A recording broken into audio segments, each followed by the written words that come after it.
ladies and gentlemen. My name is Kim C., and I'm a university fiction teacher who is absolutely in love with the writing of Stephen King. I love it so much that nearly 4 years ago, I started a one-woman Stephen King podcast in my living room to boldly go more in-depth into the underrated King titles and bring all of you with me. Since then, I've read a lot of King stories and made a couple friends, and a few weeks back, I had the great privilege of interviewing a rather wonderful individual who shares my love of Stephen King's writing to the nerdiest, most impressive decibel. Today's Constant Reader interview, my first of 2024, is not only a maestro of the horror genre, but the arts at large. This episode's guest is an actor, playwright, musician, and published fiction author of 2022's Mary, 2023's Nestlings, and the upcoming novella Rest Stop that will hit shelves in 2024. Not only is he one of the most epic Constant Reader interviews the show has ever been blessed with, but he is also my hometown amigo. We shared, at one point, the same stomping grounds, and Nat knows the great big wide Southwestern Open the way my heart does, and it's so special. He knows my streets and I know his, and I think that's a recipe for how tumbleweeds get made. Nat Cassidy is cool as a cucumber, quicker than a New York minute, and his Stephen King reader knowledge is at international Olympic levels, my good buddies. I am melted by the mastery. And in this interview, all I do is learn. I get a lovely helping of Shakespeare, relish retellings of Nat's Manhattan meetups with Steve himself, the Stephen King characters we would both chat up at the bar, and so much more, folks. So much.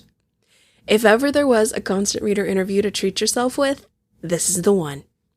Really quick, there is a buyer beware warning for all ye who dare enter. We've got some minor spoilers along the way for many titles, especially if you haven't yet read 2022's Fairytale, and plenty of other King titles along the way, so heads up, buttercups. These Constant Reader interviews are free range, and my guests and I tend to graze and prance and be completely free, so please be alert. Don't kill me if anything gets ruined. I would say it's wise and very healthy if you are a listener who finds yourself with a minimum of 25 Stephen King titles under your belt just to safely proceed. Just saying, buyer beware. And now, dear ones, happy Year of the Dragon to you all, and to help us usher in 2024, allow me to present the supremely talented, wildly fun, Stephen King superfan and my desert brother, Nat Cassidy.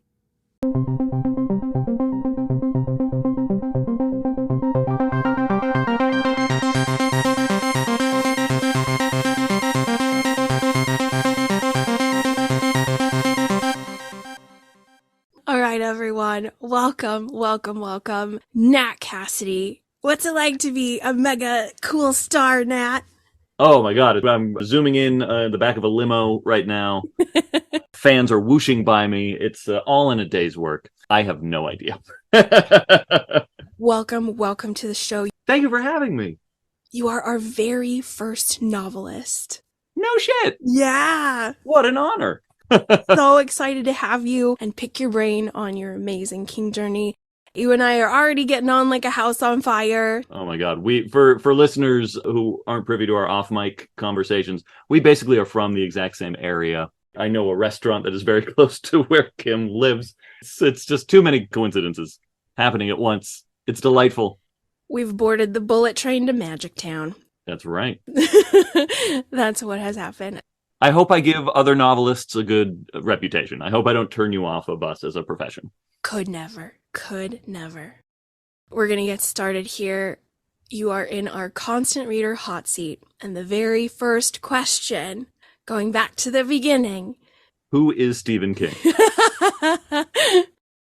What was your very first Stephen King title, and how old were you? I have been a Stephen King obsessive for almost my entire life as a reader. I think there were like 3 or 4 years between learning how to read and then just becoming like full-on committed Stephen King obsessive.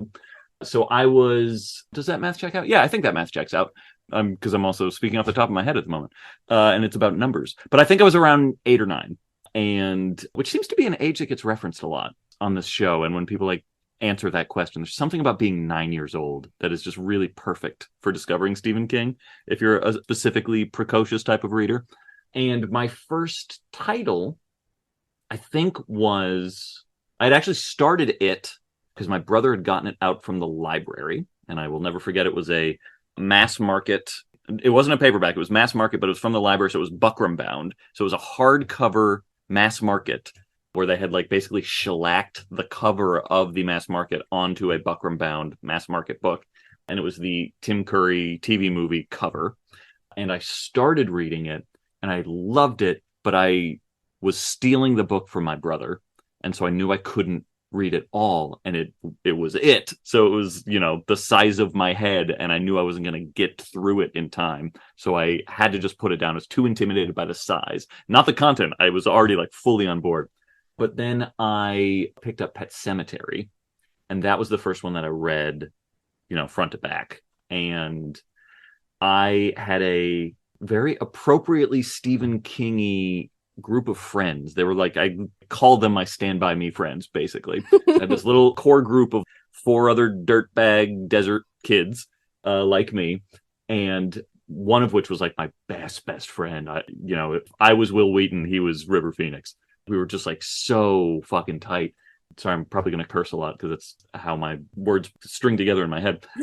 No worries. I apologize in advance. But so we were like just intensely close as friends. And so him and I specifically, the rest of the group generally, but specifically he and I, just became like huge Stephen King readathon buddies. And we would read the books together. We would compare notes as we were reading them.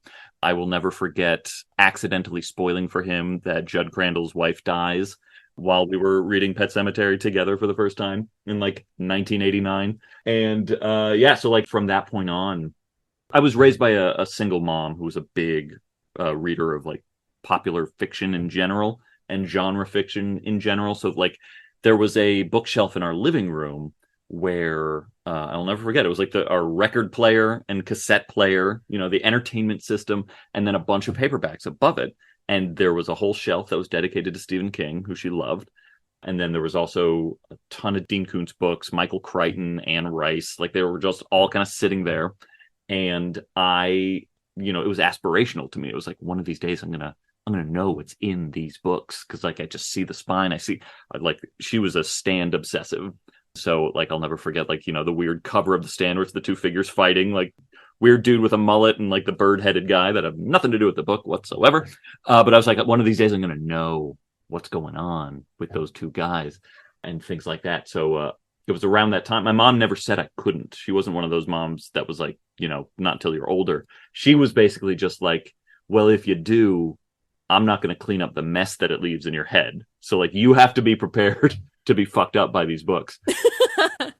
She was a single working mom. She was like, I don't have time to like deal with your nightmares. So I'll read it when you think you're ready. I can't remember if Pet Sematary was from the library.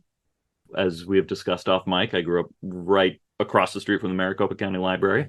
And I basically just kind of lived in there for, we were poor. So like, that's where I got my books. And also it was free air conditioning, as you know, very important to growing up in that area. So I just spent all my days in the Maricopa Library and getting horror books. But I can't remember if Pet Sematary came from the library or if it came from, there was a used bookstore where I grew up. And I think it was called The Tattered Page, I think was the name of it, which is a beautiful used bookstore name. And they had a great horror selection that I would just kind of also walk around and just stare at the covers and wonder if one day I would know the stories behind all of these amazing works of art. So I might have bought it for like $1, or I might have gotten it from the library. But anyway, from that point on then, especially my friend and I, we were just determined to read the entire back catalog, which thankfully was a lot, but it wasn't like that much. I can only imagine what it's like to try and get into Stephen King now. Like we only had like 12 books to catch up on. We read all of those. We read all the books that like Stephen King recommended, just how I like became a huge Peter Straub fan and Ramsey Campbell and Ted Klein and just kind of like that whole crew. And then we started reading like other contemporaries like Dean Koontz and John Saul and just, the whole array of 80s and 90s paperback mass market horror authors. And yeah, Pet Sematary basically changed my life. I still think it's one of his most perfect books. And it's the one that not the one, but it's one of the ones that I've reread the most times. Because shockingly, I don't think a 9-year-old really grasps all the nuances and complexities of a treatise about death and mortality. But, I tried. And that got me started on the long and winding road that I continue on to this day. That brings us to this podcast. Beautiful. I love it. I love these desert roots. Yeah, right? And I think about that a lot because so I grew up, as I said, this won't mean much to anyone who's not from Arizona, but I grew up on 32nd Street in Bell in the early to mid 80s. And at the time, it wasn't the wrong side of the tracks, but it basically was the tracks. There was just nothing east of us. There was desert and there was a used car lot. There was a Trails. There was a leather shop called Trails. And there was a little strip mall. But other than that, before the library came to just behind our house, there was just nothing.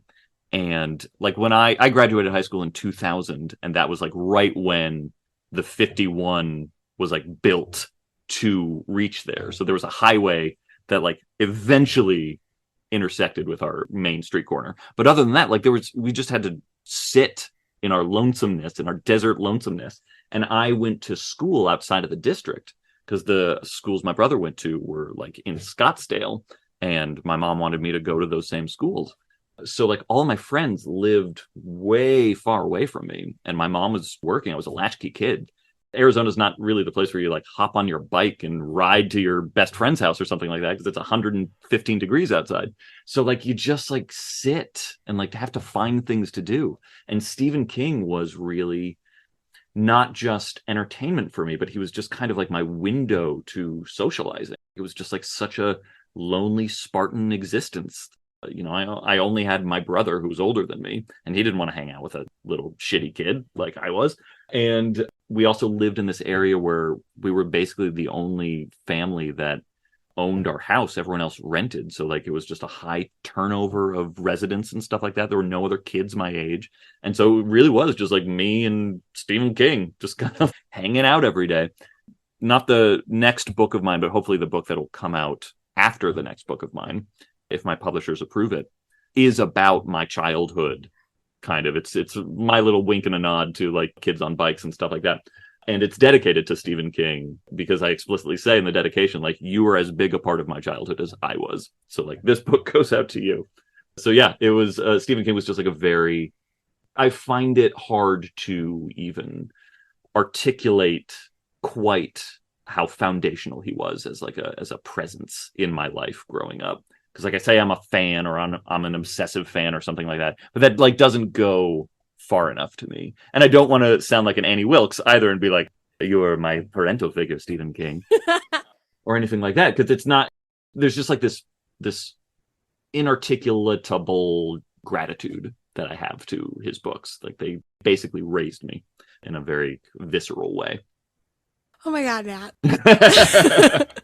My heart has liquefied in my chest. Oh my God, we got to get you to a doctor. No, I'm swallowing my tears down because I just know this life you speak of. I know the desolate nothingness of where we're both from. Yeah. That has a lot of comfort and magic and also horror because you could easily die so easily. Oh yeah.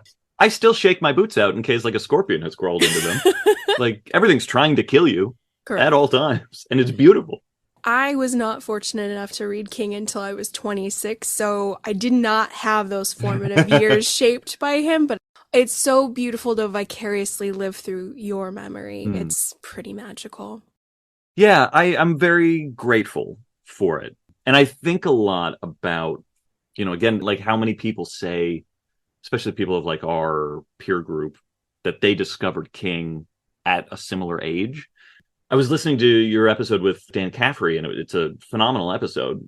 And I really enjoyed the discussion about the academic relationship to Stephen King, because it's been an interesting one to watch develop over the course of my lifetime, because I definitely remember, being a King fan in those years, and especially going into like the 90s when he sort of experienced his critical nadir, like when, he was, I love those books. I will champion those books, but it seemed like reviewers were being particularly unkind to him around the early 90s and stuff like that. And he was looked down upon as of an era that itself was kind of gross. The 70s and 80s horror boom was maybe a little more extreme than it should have been, and hypersexualized and just like simple entertainment. And when I was never not without a Stephen King book. Like, it was my security blanket wherever we went. And I would catch a lot of flack from it, and a lot of guff from adults and from. I haven't gone into like my background as an actor yet, but like I basically was a precocious child actor doing Shakespeare all the time. Like, I was also obsessed with Shakespeare and had big literary pretensions and was a big classic literature reader as well.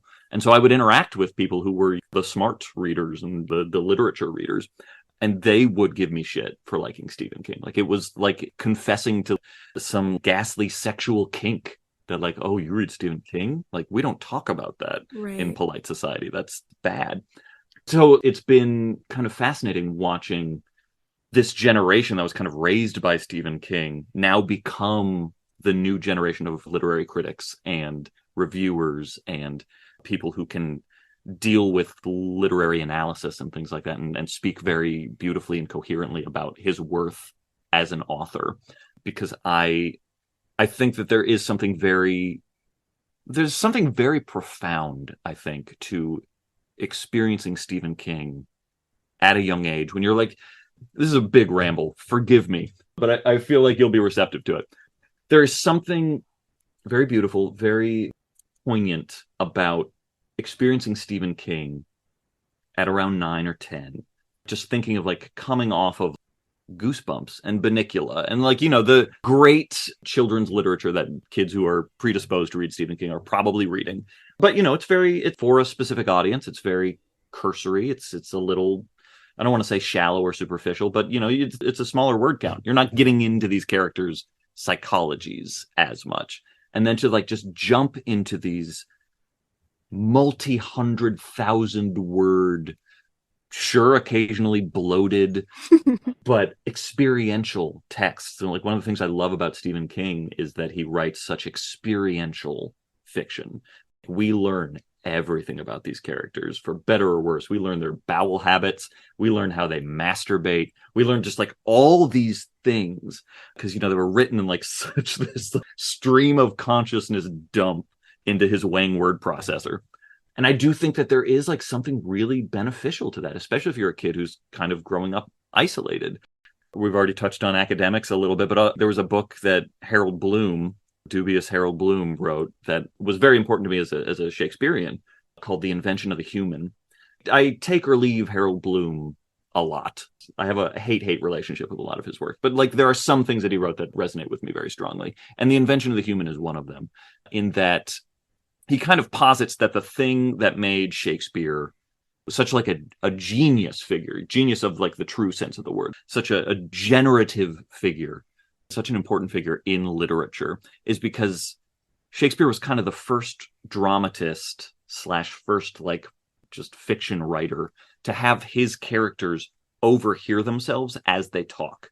And so you'll see in these soliloquies, many of which I've done many times. So like, I know that this is true. And it's like, it's a very exciting thing to get to portray, where a character will be giving the soliloquy to the audience. And they'll say like, I'm going to do this thing. Wait, do I really want to do this thing? Now that I think about it, maybe what I actually need to do is this thing. Yeah, I need to do this thing because that'll get me the thing I really, okay, we're all on the same page. Okay, I'm going to go do that thing now. And like, they have this journey in the text. So that's what sets Shakespeare apart from like Marlowe or Johnson or Webster, who are much more declamatory in their monologues. I'm going to go do this thing. Okay, let's go do this thing.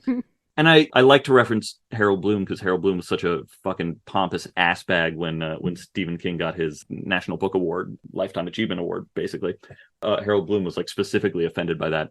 And I'm not saying Stephen King invented this, but I think Stephen King embodies that sort of idea in an incredibly beautiful, and for like a 9-year-old, an 8-year-old, like a really like helpful way. You actually like get to witness this great dumping of adult thoughts and like kind of learn what it is to be a conscientious entity through these books.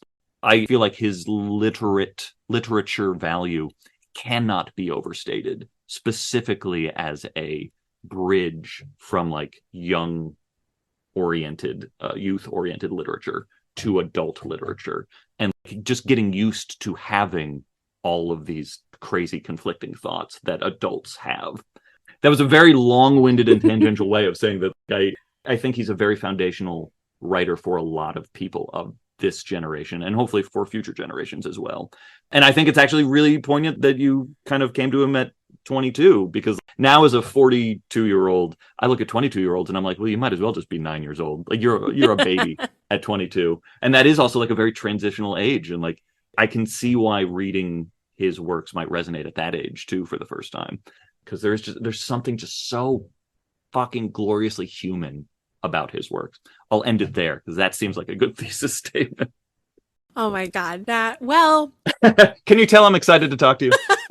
Yes, and I'm so thrilled. But if you ever get bored writing novels, I think you need to teach a class. You need to be a professor. Professor Cassidy, you'd have a packed lecture house. I do have a lot of tweed jackets. So epic. So glorious. Ugh. I'm a chatty girl, and when I'm struck silent, that means it's off the chain. I'll try and keep my answers shorter going forward. Not needed. Not needed. This is amazing. So I think you mentioned, I don't know if it was off air or on air, forgive me, but you have read everything that he has published. Correct. Awesome. And some that he hasn't. Okay. Oh my God. That's awesome. I have a book club for Stephen King, and it's a lot of new fans, a lot of seasoned fans, and I have a lady in my book club. She's lovely, named Molly, and she refuses to read the newest ones, just in case she has to hold on to a few precious unread ones. I think we all have lovely personal rituals with some of the titles. Yeah. So I wanted to know if you are somebody who release day, you have it in your hand, or what's sort of your process for reading the newest? Since Rose Madder, I think that was the first, might have been Rose Madder, or it might have been Insomnia, because I'm forgetting which one came out first. They're like 92, 93, 94, thereabouts. But that, I think, was the first, whichever one of those it was, that was like the first one that I read as it came out. And ever since then, it's just like a thing. Like the next Stephen King book comes out, and I drop whatever else I'm reading. And it used to be I would like go to like a Borders or a Barnes and Noble or a Walden Books or whatever I could find and like get it as soon as I could. There is something really additionally nice about like the ebook age that we live in, where like we'll just like wake up and have it downloaded and ready to go. And I will still then like go buy a hard copy as well, and I'll usually get an audio copy also, because I tend to do all three at the same time. Oh, me too. Yeah. It's like, then you can always be reading. Like sometimes you can't read the hard copy. Sometimes you can't read the ebook. And sometimes you just like want to like have it happen to you. So yeah, I love that method.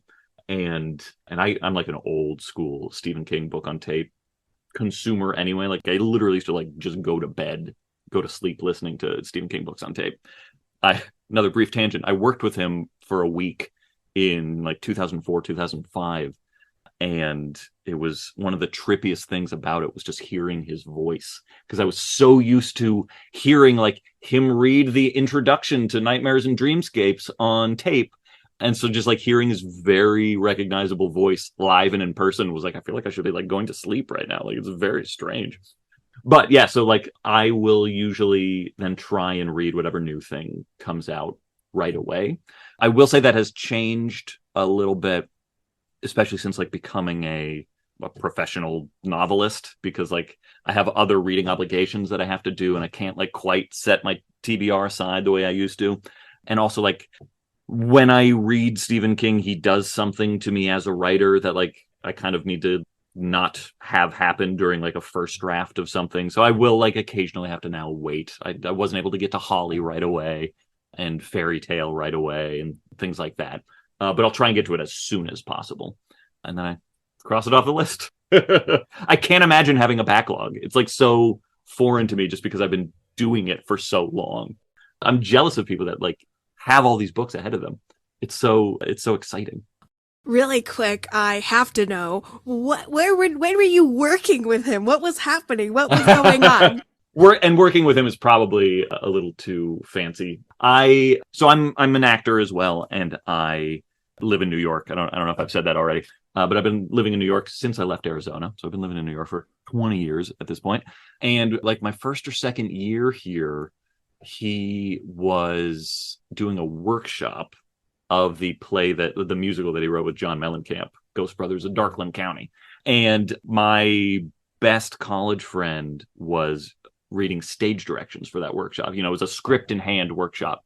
And because he knew what a Stephen King mega fan I was and still am, he was like, I'm going to get you into this. And I was also going through a really bad breakup at the time. So like it was doubly appreciated that he gave me something to focus on. But like basically, because stage directions were covered and it was a workshop, I didn't really have anything to do. So I just like sat in this empty theater with Stephen King and John Mellencamp like just next to me. And occasionally they'd be like, would you mind like grabbing us a coffee real quick? Or what did you think of that scene? Like, do you think that reads? And like, I'm just a 22-year-old just sitting there. Yeah, that was a good scene. I like that. And do you want me to move that music stand? Like I can fix that a little bit. And that was it. Like I really had no functional purpose other than to just like hang out with him. And then he took us all out to dinner at the end of the workshop. And I just got to like talk at him for a long time. And he signed a bunch of my books and it was magic. It was just an amazing experience. And my biggest regret is that it being 2004, 2005, cameras were still like a separate thing you had to have on you. And I did not. So like I have no pictures of us. I could have had pictures of us or something, but it's not documented at all, except for my signed books. Yeah. So like I wish I would have had the foresight to like buy a disposable camera or something like that. But yeah, it was an amazing little experience. And it's an okay musical. that was maybe the hardest part because I was like, yeah, it's okay. It's not the best medium for this story, but yeah, I think there's a reason why not a lot of people have seen it. Holy crap. Sorry, Steve, if you're listening. That is the best story ever. We're going to circle back to that a little bit later on because, oh my God. Our next question, this is one that I just love. So definitely do what thou wilt with this one. Do you have any Stephen King titles that you just treasure? But you've noticed not a lot of people feel the same and vice versa. Have you noticed that you're not really keen on some of the titles that people just praise from the rooftops? Yeah. What would those ones be? The first question is easy because it's basically all of them. With the exception of the one that there are maybe two that I think can qualify for the second half of this answer. With those two exceptions, there's really not a title that I don't think I would champion on one level or another, but usually like totally wholeheartedly. People give 4 Past Midnight a hard time. I fucking love 4 Past Midnight. I love The Langoliers. I love Secret Window, Secret Garden. The Sundog I could take or leave. It's just kind of meh for me, but I fucking love it. Library Policeman, a little problematic in places, maybe a little triggering, but great. You'd kill a monster with a wad of licorice. Fucking sign me up. I love the Tommyknockers. I love Everything in Nightmares and Dreamscapes. I'll read fucking Dedication and laugh my ass. Like I love that. I love how absurd that story is. I love how disgusting that story is. I love Rose Madder. I love Dolores Claiborne. And some of these books I think have like gotten esteem as the years have gone on. But like I certainly remember at the time, people were like, "What is this feminist wannabe garbage with Rose Madder?" Or Insomnia. What is this like bloated Greek mythology sort of thing? And Rose Madder also with all the Greek mythology and stuff like that. I love Desperation. I love The Regulators. I love it all. I even had a I posted something not too long ago about just like how grateful I am. One of the reasons why like Stephen King is the idol of my life. It's not just because of his work, but it's also his work ethic. Like he's hugely inspirational to me on that front as a playwright, as an actor, as now a novelist. Like he is someone that I turn to for inspiration, not just as content, but as the way in which he relates to work. And like I'm so grateful to have an idol like that who went through that period in like the 90s and the late 80s when it would have been the easiest thing in the world for him to just start churning out the same shit. Like all the other, not all the, I shouldn't say all the others, but so many other authors of his peer group of that like stratospherically brand name famous level literally turn themselves into brand names. Like Tom Clancy is a brand name. Yeah, and you'll see like a Tom Clancy TM book written by someone else because you can just like write a Tom Clancy book. But Stephen King was like, okay, what if I do a series of books, one of which is written by my pseudonym, and it's got like a repertory cast of the same characters in different roles? Or like, what if I write like these two novels that are like angry feminist stories that my mom would have loved, and they're connected by like a solar eclipse? Or like, what if I write a serialized novel like Dickens would, and I don't know where it goes, and it's set in a prison in the 30s? Or what if I write another serialized novel that is pay what you want on the internet that he never fucking finished? We're all waiting for the end of the plant, Steve. And like, you know, he just like, he never stopped trying to find a new way to be excited about the work. So even the things that aren't successful, even Dreamcatcher, like I read that and the story behind Dreamcatcher is so poignant to me that I don't get lost in the flaws in that novel, because I read that novel and I see someone like in excruciating pain who literally almost died and is like writing to pull himself out of that. So there's just like something so wonderful about the meta narrative of so many of these books. Like Dreamcatcher was going to be called Cancer, and Tabitha told him that's a bad idea. But like, just even knowing that, like, of course, yeah, like someone whose body is causing him massive amounts of trauma and pain right now. And he's an addictive personality already and is having to fight an addiction to painkillers. Yeah, like, yeah, he would write a book that's like called Cancer, that is about like the metastasis of biology and is about things coming out of your asshole trying to kill you, and the bathroom being this place for horror. And like, you know, there are government agencies out to get you, and like it's a very paranoid and sloppy novel.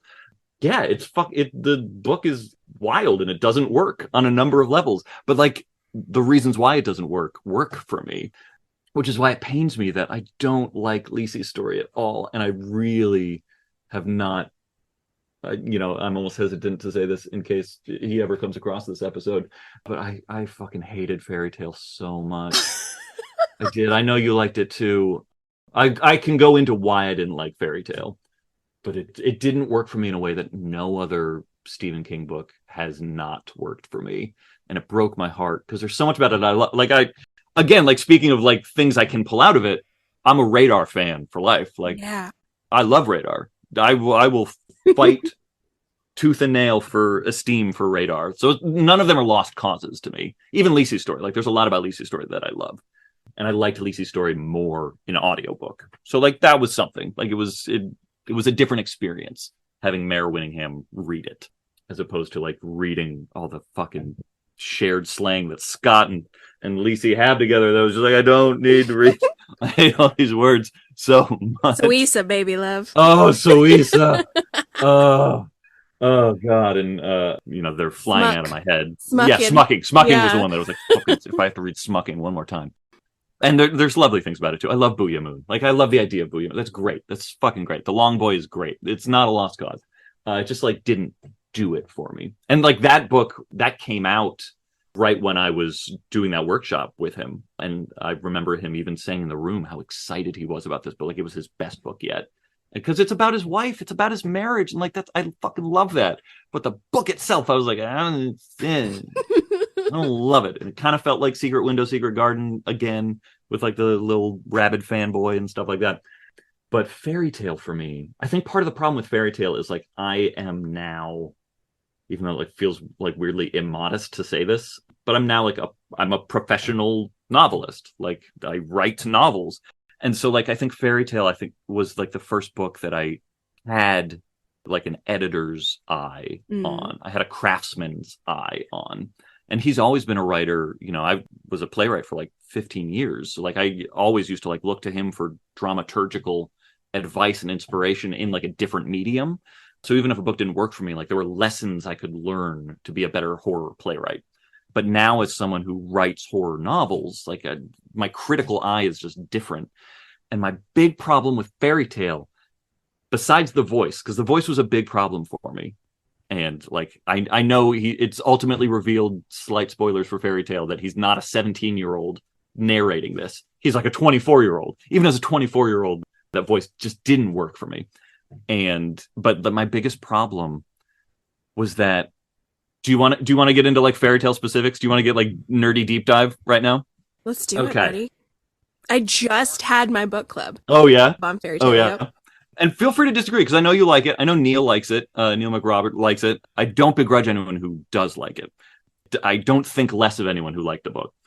But for me, Charlie's his name, right? Charlie's the protagonist's name. Yep.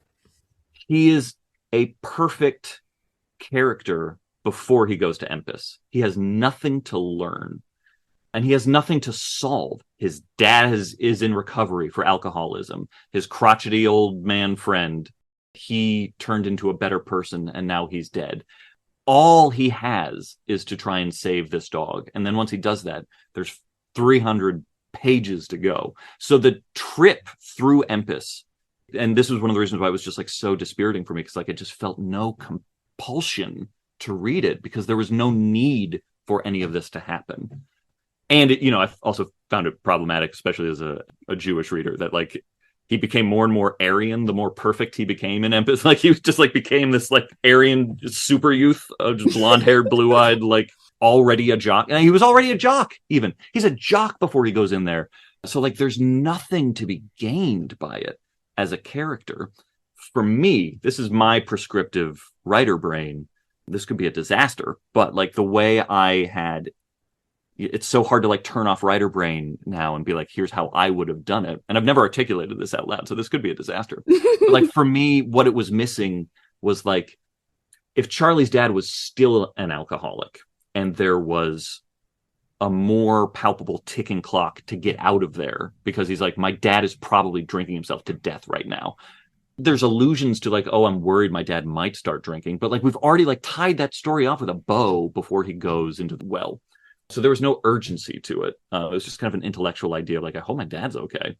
But if he was like in bad shape and he had to get out, there would have been something. Or alternately, if his dad was still a big alcoholic and the old man whose name I'm blanking on. Mr. Bowditch. Mr. Bowditch. Yes, thank you. If he hadn't died, here's my big fix, my big swing for the fences fix for Fairytale for me, is if all of that Empus stuff is a flashback of Bowditch telling Charlie what happened to him. And the book basically ends with Charlie having to make the decision of like, do I want to do that too? Do I have it within me to be a hero or something like that? Or like, can I take my dad there to cure him or something? But it like ends with, because that story of the princess and, I mean, that's problematic in and of itself, that our female lead literally has no mouth, literally cannot speak for herself. But like, if that had been just like a, almost like a win through the keyhole sort of moment where like we find out how Bowditch became who he is, and then Charlie gets to decide if he wants to have something similar happen to him, instead of just like this very neat and easy. And I love the first chunk of that book. I love all that stuff with Bowditch and all the stuff in the real world. It's really just until we get to the fantasy world, we get to the fairy tale, where I'm like, I don't know what purpose this is serving for any of these characters, other than keeping Radar alive, which I fully support. That was very poignant. I had just lost my old dog around that time. So like, I get it. Like the love for a dog is really real, especially watching them age. But yeah, I just felt no need for that story. Which is, Stephen King's so good at stakes, and he's so good at stories that have a need to them, that it didn't work for me in a way that broke my heart. I didn't like having these prescriptive sort of fixes in my head. I wanted to just like lose myself in it. That's my very long ramble on Fairy Tale.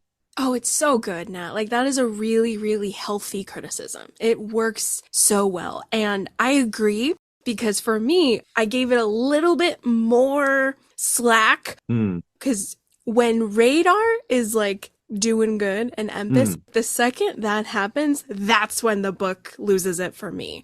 Because then there's no more urgency Why are we at here? all. Right. And then you get thrown in jail, and it's like, oh, why do you have to get out? Oh my God, Nat. The last third, the Deep Maline, wherever that was, I too was like, this is not good. This is not working for me. So the last third, I have huge problems with. So you are not alone. You are not alone in the criticism there. I gave it a lot of slack for, all right, fantasy world. I'm just going to zero in on this Wizard of Oz experience for Radar. But then the second that Radar is in a decent spot, there's no more conflict. Right. And like getting Radar on that carousel or whatever it was so tense. Like that was great. That was so great. Good. Well, I'm glad we can agree on that. Yes. Because the last third for me, serious problemos. I was like, whoever is in charge here. Yeah. And like, this is no fault of his at all, because this man has generated more story than like any other single human being I can think of. I know. And they've all been really distinct. But there was something about, getting trapped in prison and then like having to be a gladiator and stuff like that. Like that was all stuff I feel like I've seen so many times in other things. Similarly, and I did not have a problem with this ultimately, because I wound up really liking this book. But the book later, the way it began, I was like, wow, like not only is this kid seeing dead people, and that's a thing we've encountered before, but like even like the way he's seeing them, like the dead bicyclist and stuff like that. Like I've seen these exact images in other stories. And like, so there was just kind of like, again, no skin off his nose whatsoever. I don't fault him for that. For all I know, he doesn't even remember that like we see a dead bicyclist in The Sixth Sense. But like for me as, someone for whom that stuff is like more fresh in my head, it was just like a little deflating to be like, I've seen this before. And then I think later gets great. I really liked later. Later, I think, has some really interesting, and again, like going back to like why I'm so grateful for King's like restlessness. There's some reveals in that book that he's never done before and are like really fucking wild. Like, have you read Later yet? I love Later. Yeah, it's so good. And like, sorry, spoilers, everybody, but I'll keep it kind of vague. But the incest thing was like, what the fuck? Yeah. So interesting and unexpected. So like, I don't even know if it worked as like a story because I was so shocked by it. And I loved that feeling of like, oh my God, that's fucking ballsy. So yeah, like the slightly pedestrian first chunk of that book was just kind of like, huh. And yeah, the last major chunk of Fairytale just kind of felt similarly of just like, I've read Planet Hulk. I know these like, gladiator sort of stories. I know he's not going to die. I'm not worried for Charlie at all. Right. So it's like, what are we doing? What are we doing here? Agree. Can we hit the gas, please? Yeah, exactly. Bring some more giant grasshoppers or something. More mermaids. Yeah. That was awesome. Oh my gosh, I'm drooling hard case crime fan. Yeah, they're all so good. And what was weird, I don't know, maybe I was just reading George R. R. Martin at that time, so the incest didn't really faze me, but because our narrator, I think his name's Jamie. Yeah. I think you're right. Because he has this ability and we kind of find out at the end, I was like, oh, and I had a friend of mine say, hold the phone. Like, how are you this is a big deal. And I was like, you're right. It is kind of a big deal. For whatever reason, I guess I was just... the old incest twist. Seen Exactly. I was like, oh, well, the Lannisters have just been, banging each other forever, so it's fine, I guess. You're so jaded. I really was. All right, Mr. Nat, I want to talk about villains. All right, we can do that. Let's jump over to your favorites. And why are they your favorites? I love Leland Gaunt. I love Andre Lenoge. I love Randall Flagg, of course. Yeah. I love Tack. I think Tack's fun. I love Reverend Lowe. in Cycle of the Werewolf. I think he's really compelling. I love his like nerds turned villains, Arnold Cunningham and Harold Lauder. Like I find that to be very poignant and interesting. I fucking love Henry Bowers, like that detestable little piece of shit. There's a short story called The Dune. Oh my God. Which has I a love great it. twist. Yeah. And Harvey Beecher, I think his name is. And he's not set up as a villain at the beginning of the story. And it's like literally the last like sentence of the story where you're just, oh, fuck. I love it. I love that. I love Christine. There's something about Christine that I love because she's just unstoppable. Yep. And actually, like that's my real answer to this. As like figures go, it's probably like Andre Lenoge or Leland Gaunt that, you know, or even like Margaret White. Like there are villains like that that I love. But my favorite villains are kind of not characters, even though ironically he does villain characters so well. Annie Wilkes is another one. I love Annie Wilkes so much. But I think my real favorites are things like Christine, the stone formations in N, and you know what might be my favorite is the Dolphin Hotel in 1408. Like I just love the villains, and maybe again like it's kind of, you know, the more I've been involved in like story creation as well now, but there's just something so delightful about the unstoppable force that you cannot reason with. Like you can beat Annie Wilkes with a typewriter to death. You can crush Margaret White's heart telepathically. There are things you can do to them. But I actually can't even remember if this is the ending of Christine the novel now or if I'm just remembering. But like she's gonna, even though she's been crushed, like she's still gonna reform and come back together. Or like you can't reason with the room 1408 in the Dolphin Hotel, or those stone formations are just gonna drive you mad. There's just something about that I find so satisfying. It's just the unstoppable downer of an ending. The Wendigo in Pet Sematary. Just, you know, all those like forces of nature that are ultimately you can't reason with. You can't negotiate with. I love that. Oh, those are terrific. Those are so good. 1408 is the only short story that my breathing changes when I read it. It wrecks me. And it's mostly just the phone. Yeah.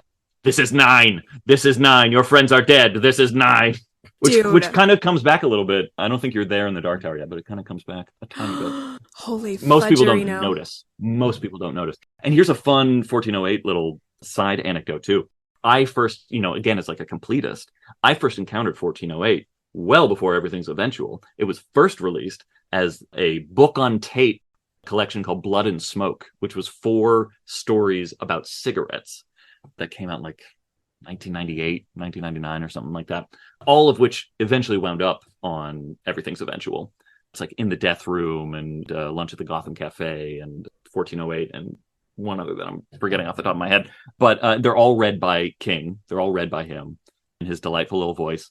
And I shit you not, the audiobook of 1408 is one of the scariest audiobooks I've ever heard. For those that have not encountered it, and thankfully they use this same recording in the Everything's Eventual audiobook, but there's musical accompaniment to it, and it happens at the very end of the story, and it's one of his best scary stories. So you're already just kind of like, whew, Jesus Christ. And then there's this music sting. It is a jump scare that I've never experienced in an audiobook, and it scared the fucking shit out of me. Oh my God. So I will always look at 1408 as one of the most like satisfying short story experiences I've ever had, because it was just like sudden dissonant atonal saxophone riff just like blares out of nowhere and your heart falls out of your asshole and you're just like, oh my God. And it's perfect. So I have like a special love for 1408. I love that one. It wrecks me. I am fully it's so wrecked. Good. It's so good. All right, my friend, we are going to talk about individual characters who you feel should maybe have their own standout novel, like Mr. Torrance. Mr. Torrance, Mr. Danny Key. Who would that be for you? You and Neil stole what probably would have been my answer, which is the Manhattan Club. Mm-hmm. I love that. I love the 2 times it occurs. I have my own like fan fiction story ideas for stuff set in that universe too. I just love that club. I love the idea of that club. So that's not going to be my answer. The There is a character in the Dark Tower who you've probably encountered once or twice already and didn't know it, or you knew it, but it just kind of blew by you. He only exists in graffiti, and we have no insight into him whatsoever. He has never been explained. He has never been explored. There are just occasional references to moments where he has tagged something. His name is Bango Skank. And you'll just occasionally, they'll just like see like written on a wall in a bathroom or, you know, at the vacant lot or something like that. Bango Skank something awaits the king. Bango Skank awaits the king or something like that. We have no idea who Bango Skank is. He's never been explored. I kind of wonder if he's like related to like the Yellow Card Man or something like that. Like there's just something about him that is very, and he just pops up all the time, just in random moments. So I'd be very intrigued about that. That's maybe my answer for this question, but I have a slight sub answer to this question.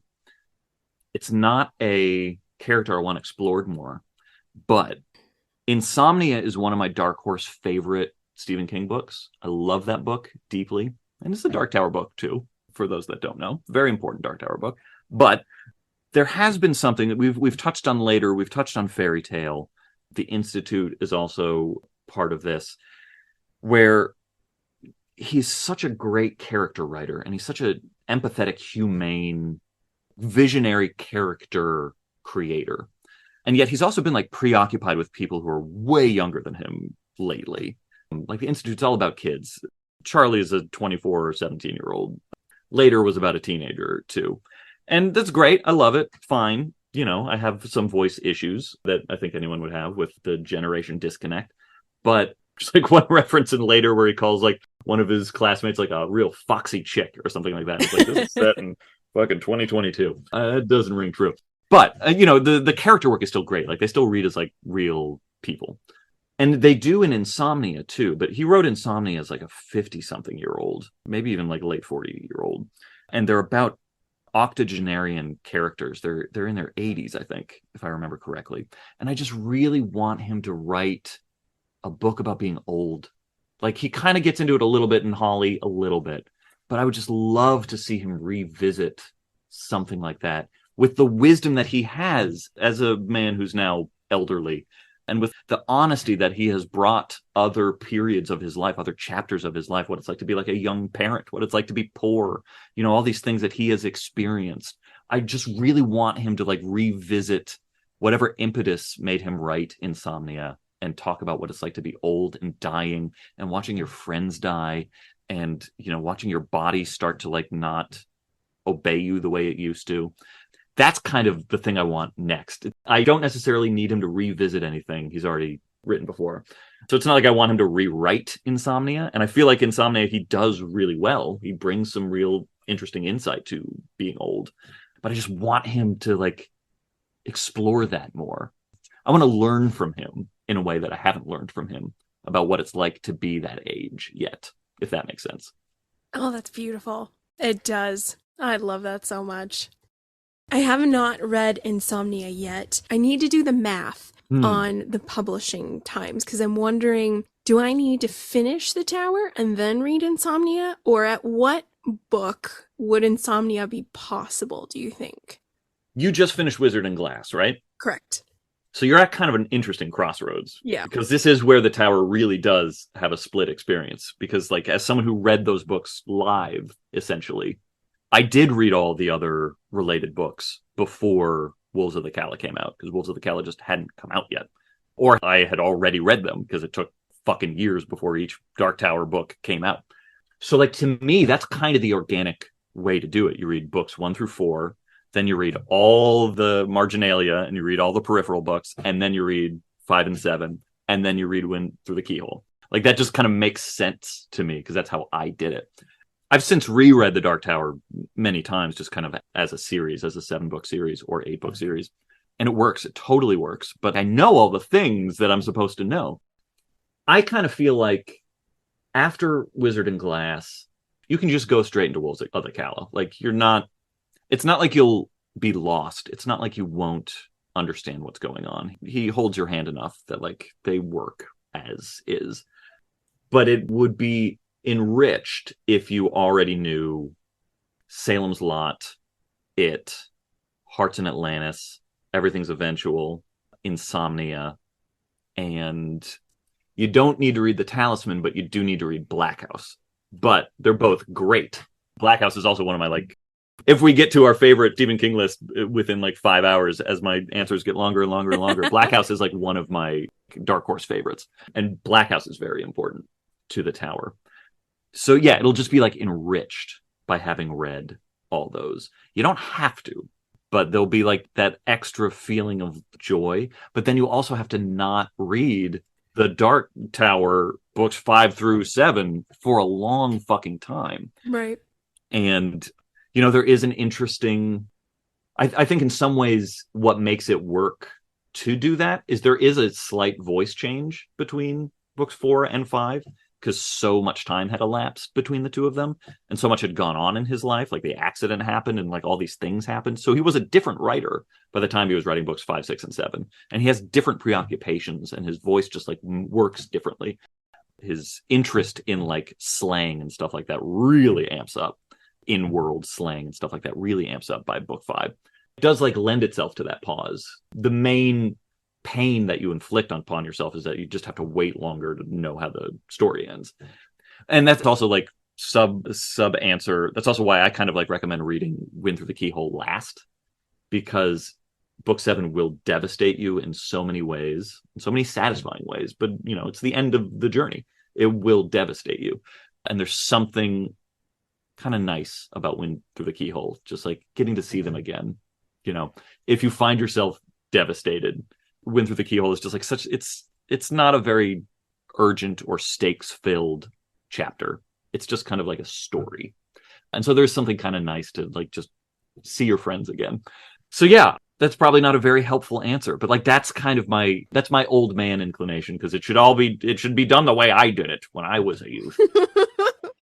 So I think it's kind of fun to like have to like go do the homework and then get to read the last sprint. But I also didn't have a choice. So that's why I feel that way. Okay, let's see. Where do I want to go now in our question? So I actually want to take the liberty to ask you a brand new question. Ooh. It's never been asked before. Uh-oh. I can't hold back any longer. This was a suggestion from Neil McRobert, and I thought it was so great. I'm like, this is happening. We're just going to put it in the question bank. Learning about some of your villains, of which we have some fantastic selections, this doesn't necessarily have to be a villain, but a Stephen King character who creates such a visceral reaction that you want to hurt them. You would really like to cause insert bodily harm of your choice. Who would that be for you? As all of my answers, I'm gonna give you more than one. Oh yeah, it's just impossible. Do it. Absolutely. Carrie's bullies. Arnie Cunningham's bullies. Yep. Arnie Cunningham, I would love to punch in the face after a certain point. But I get it. I understand why he's like that way. Margaret White, you know, far be it for me to hit a woman, but like I would probably enjoy punching Margaret White in the face. Yeah, I'm right behind you there.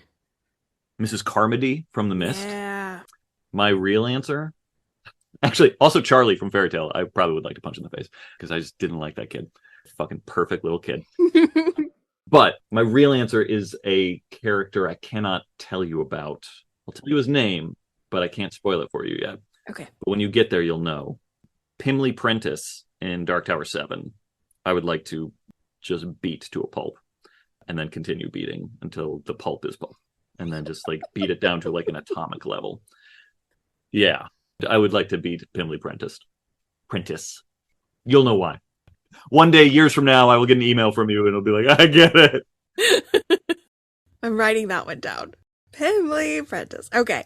Oh, and the adults in the Institute. I remember really like the woman whose name I'm blanking on and her number 2, who like basically just kill a bunch of kids. Like, fuck those guys. Yeah. Oh yeah. Sigsbee, I think. Sigsbee. Yeah. Mrs. Sigsbee. Awful. Agree with that one. For me, it's Big Jim Runny. Jim Runny. Yeah, and he'd hurt your fist.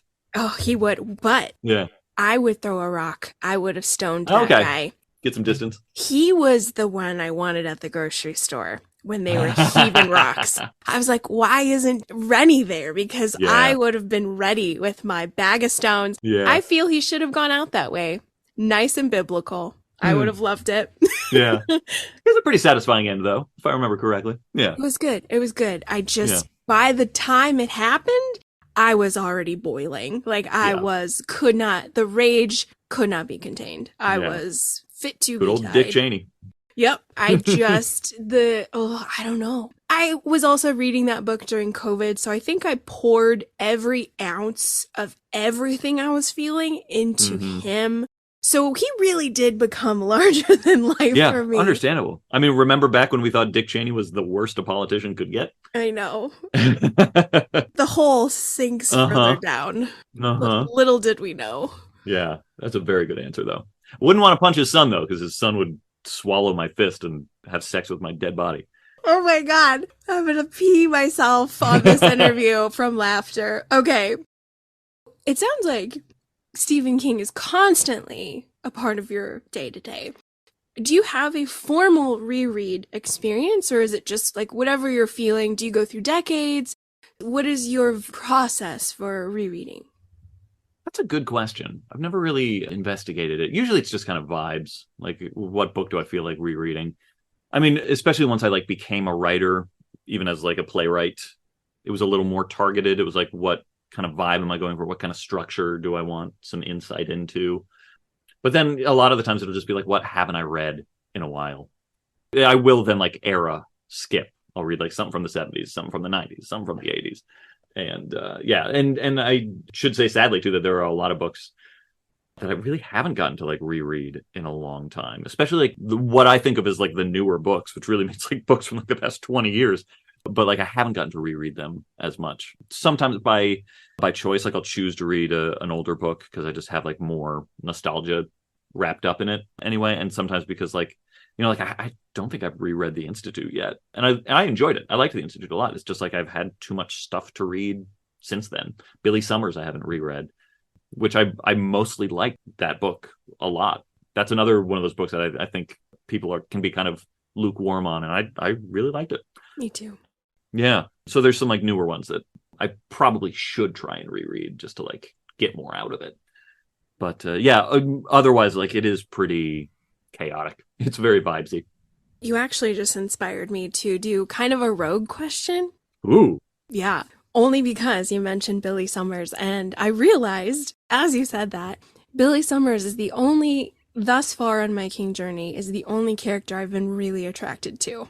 He's a rugged dude. You got it. Like, I was so into him now. Interesting. The Alice character, I was like, girl, I know that you're in a particular kind of way, but we gotta talk. Like, you gotta seize this moment, which is terrible. But that's how attracted to Billy I was. I get and it. So my rogue question, we're just gonna test the waters on this question. I love it. Right? You just inspired me.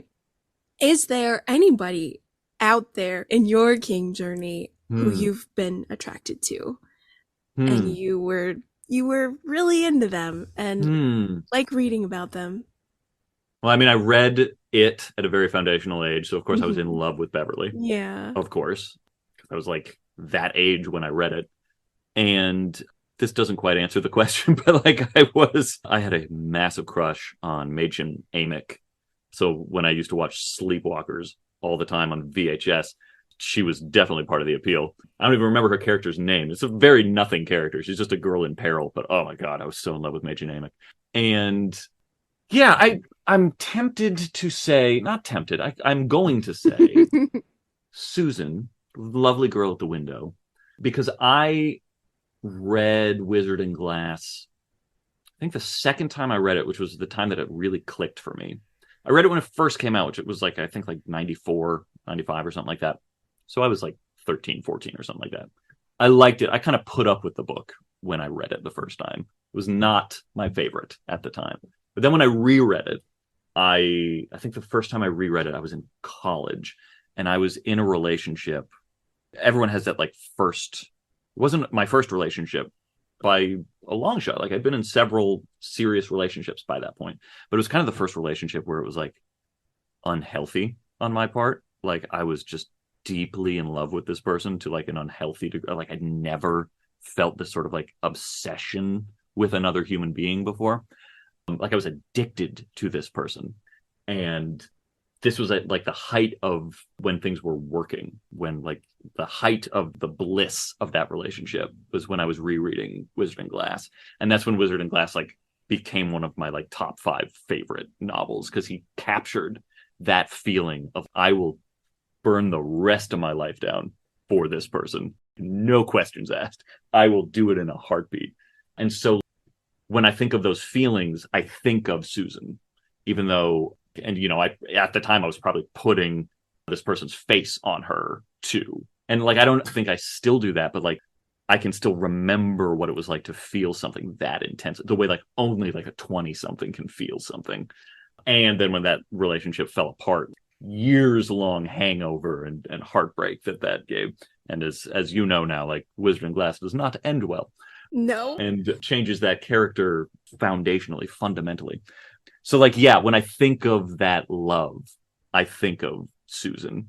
That's not quite attracted, but it is like those intense fucking feelings for. Yeah. Yeah, I'm sure there are other characters I'd have a fling with, but I didn't write them down in time. So Beautiful. Thank you for participating. I love that question. That's a great. I hope that's a new question. Right? It might have to be my rogue wave there. But yeah, I've noticed, and I don't know what this means, but like, it's really getting Pavlovian with Billy Summers. Like, I get it. I totally get it. Billy's mentioned, and I'm like, oh my God. I don't know why. You can assassinate me. Right? I mean, let's hang out. All right. So I've heard all of this beautiful content about Dark Tower. So we've come to one of my favorite questions, which is just this open, raw reaction question. What are your thoughts on the Dark Tower?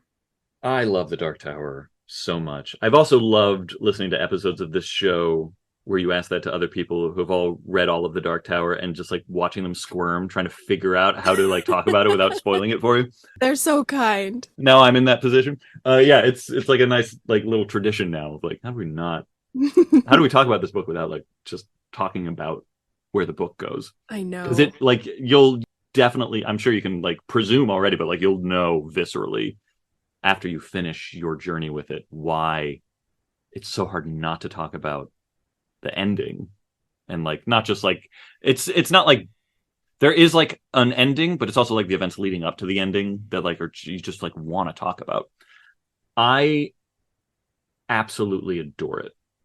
I think it is such a fleshy, organic growth that might sound unappealing, that might sound unattractive, but like I mean it in a way like there's something about King's writing process in general that is kind of like this. You know, he famously says he doesn't outline, and once you start actually writing books, you realize that there's an element of bullshit to that answer, because even if you don't outline, you still write a second draft. So your first draft is just your outline. It's so easy to think like, oh my God, Stephen King just like doesn't know where his book is going. And like, yes, but then he also like edits it. So it's not like we're getting like this raw thing that just like came out of somebody. But it does lead to certain things that you could say dramaturgically like don't make as much sense or aren't like set up punchline the way like a heavily structured thing might be. And the best of Stephen King is both. You get that organic sense of something developing and like a writer having fun, and you get the structure, like a disciplined structure on top of it. With the Dark Tower, you get that almost in macro because, and Neil has discussed this in an interesting way too that I think is very accurate. Stephen King's not a world builder. He's a world creator, but he's not Tolkien. He's not like writing the language system and writing the history of this place and its mythology, and there's a map. Like you try and picture Midworld, and it makes no sense whatsoever because that wasn't important. That wasn't what King wanted to do. Like, that's not what he cared about. He wanted to have these characters experience weird, crazy shit that like pops up. And maybe it wasn't well set up in like 3 books ago, the way it would be if like this whole thing had been planned out. So you get that feeling of organic growth through the course of these books in such an interesting, sloppy way. The sloppiness of the Dark Tower kind of keeps it out of the echelons of like Wheel of Time and even Song of Ice and Fire, if that ever ends, Tolkien and stuff like that. Like those are clearly mapped and like thought out structured worlds. And so they work as an epic journey in what, pacing issues notwithstanding to some of those series. But the Dark Tower work as individual stories that like just start, like it's like you're in a hallway with a flashlight and you're just like discovering more about this world that maybe doesn't even hold together as a cohesive unit. And that's what makes it so interesting and so exciting. And there are elements that then justify that in the later books, in books 5, 6, and 7, because it gets increasingly meta, which I hope is not spoiling anything for you. But even by book 4, like we've already got Wizard of Oz and we've got The Stand. Like it's already pretty meta. That increases 100-fold in the later books. And so it starts becoming a tale about storytelling to the point where, and again, we can't talk about the ending, but the act of reading actually becomes participatory to this journey. That almost sounds obvious to say because, of course, you're reading this story. So, of course, but you start to realize that you reading this book almost in like a never-ending story sort of way where like, the reader is almost like influencing it in an interesting way. Something like that happens that I will pull away from now because I don't want to put that in your head. You should experience it not thinking about that, if that's possible. But so like not only does that become, just for lack of a better term, justification for that sloppiness of the tale as a whole, it becomes part of the appeal of it. And like, so you almost get to experience with Stephen King as he's writing these books, and especially the last 3 when like he's writing it after his near-death experience when he's like, oh, I need to fucking finish this thing. Like, if I'm going to finish this thing, I should do it because I almost fucking died. So you get to experience that with him of like, holy shit, we're doing this. We're finishing the Dark Tower. All right. Like, this is happening. And so that makes it so delightful and so unique. I can't think of another series that works being this sloppy, that works not having a map, that works having each segment feel almost like a different genre at times. And so, yeah, I'm an unambiguous Dark Tower fan. I do agree with what Dan Caffrey said, where like, I don't need everything to tie into it. I feel like that's kind of happening because it's neat and like neat in a fun way, not neat in a neat way. But everything's about IP right now. And even Stephen King himself can't not think about things like that. I always love the overlap in King's works anyway, even as like a 10-year-old being like, oh my God, Cujo and the Dead Zone are like, that's Frank Dodd. Oh my God, they're like, these books are talking to each other. Anytime anyone mentions Joe Cambo was killed by his dog during that hot summer of 1981, like I fucking love that. I love when that happens. But like, I don't need everything to be there's a rose there, or like, oh, the Crimson King is involved, or something like that. I can take or leave. I don't hate it, but I don't need it. But there is some like, I think you will, especially you as an academic, or I shouldn't slander you like that, as someone with an academic background. I think you'll especially appreciate how the flaws of the Dark Tower start really becoming what makes it so delightful and unique, and what will make you cry just thinking of these characters after a certain point, because they start to mean so much more after you've gone through this with them. Yeah, I think it's just such a weird and wonderful trip, and I'm so glad it was finished. And I'm so glad it was finished the way it is. The ending is perfect. It is the perfect ending. It's the ending I was hoping it would have, and it did happen. And there are things about it that I hate, and not in like I hate that happened to that character that I cared about or something like that. But then I'm like, oh, why'd you like that? You could have done that so much more interesting. But the way it is constructed, my response as a reader actually like kind of informs why it had to happen that way. Like there are deliberate anticlimaxes in some of the later final installments of this book where you'll just be like, oh, that was the thing we were building to? Huh. But then like, that's the point. That's the whole point of it. And it works just so well, maybe months after the fact when you're thinking about it. But like, it's that sort of story that withstands that sort of scrutiny that you just like think about and analyze. So I love it. Oh, that moves me so much. I love this question, and I love hearing it's such an emotional, but yet everybody's so articulate about it. But it's just, God, I can't wait to finish. I can't wait to resume my journey. Yeah. Wizard and Glass wrecked me for a couple months, so I just needed to gather myself and recover. But it's so special. It really is. When I talk to people and ask them about it. Yeah. I even like the movie. I mean, the movie is a piece of shit. It's terrible. It's a horrible movie. Like, objectively, it just does not work. But there was just something about seeing, I almost felt like I was just like looking at fan art, which I've done. I will look at fan art of the Dark Tower because I'm like, how does someone else envision Roland? How did someone else envision Merlin or Oy or Jake or whoever? And so that movie just like felt like someone else doing a version of the Dark Tower. And I was like, great. I'm seeing the Speaking Ring. I'm seeing Midworld a little bit. Like, this movie sucks, but I fucking love it. I love seeing Jake. I love seeing these characters. So yeah, it is a very special thing. I love costumes. If a movie is trash, I'm like, those costumes. Yeah. Aesthetics will take me very far. Totally. And hey, Marshall McLuhan would argue that is part of the value of the story anyway. So, like, the medium is the message. You were totally dead right about those echoing moments, because I just reread it this summer. And I forgot that Patrick Hockstetter drives Christine to pick up. Could not contain the joy. Yep. Even the movie Cat's Eye. I remember like the little beginning of Cat's Eye when a Saint Bernard chases the cat away, and then a 1958 red Plymouth Fury almost hits the dog, and the bumper sticker says, like, "Beware my wrath, I am Christine," which makes no sense. Why would Christine have that bumper sticker? But like, just as like a fan of the material, I was like, yeah, Christine's here too. Oh my God, all our friends are here. I just love it. I'm with you. Any little tiny crust of bread is joyful. Exactly. We are going to veer into Stephen King endings. I have spoken with a lot of constant readers, and I think everybody's pretty unanimous that it's all about the journey. But sometimes, after a long journey, like 1,000-pager, it's not a satisfying ending. And so I wanted to ask, is there an ending that you feel kind of soured the experience as a whole? Or is that kind of, you don't put your focus on where it ends?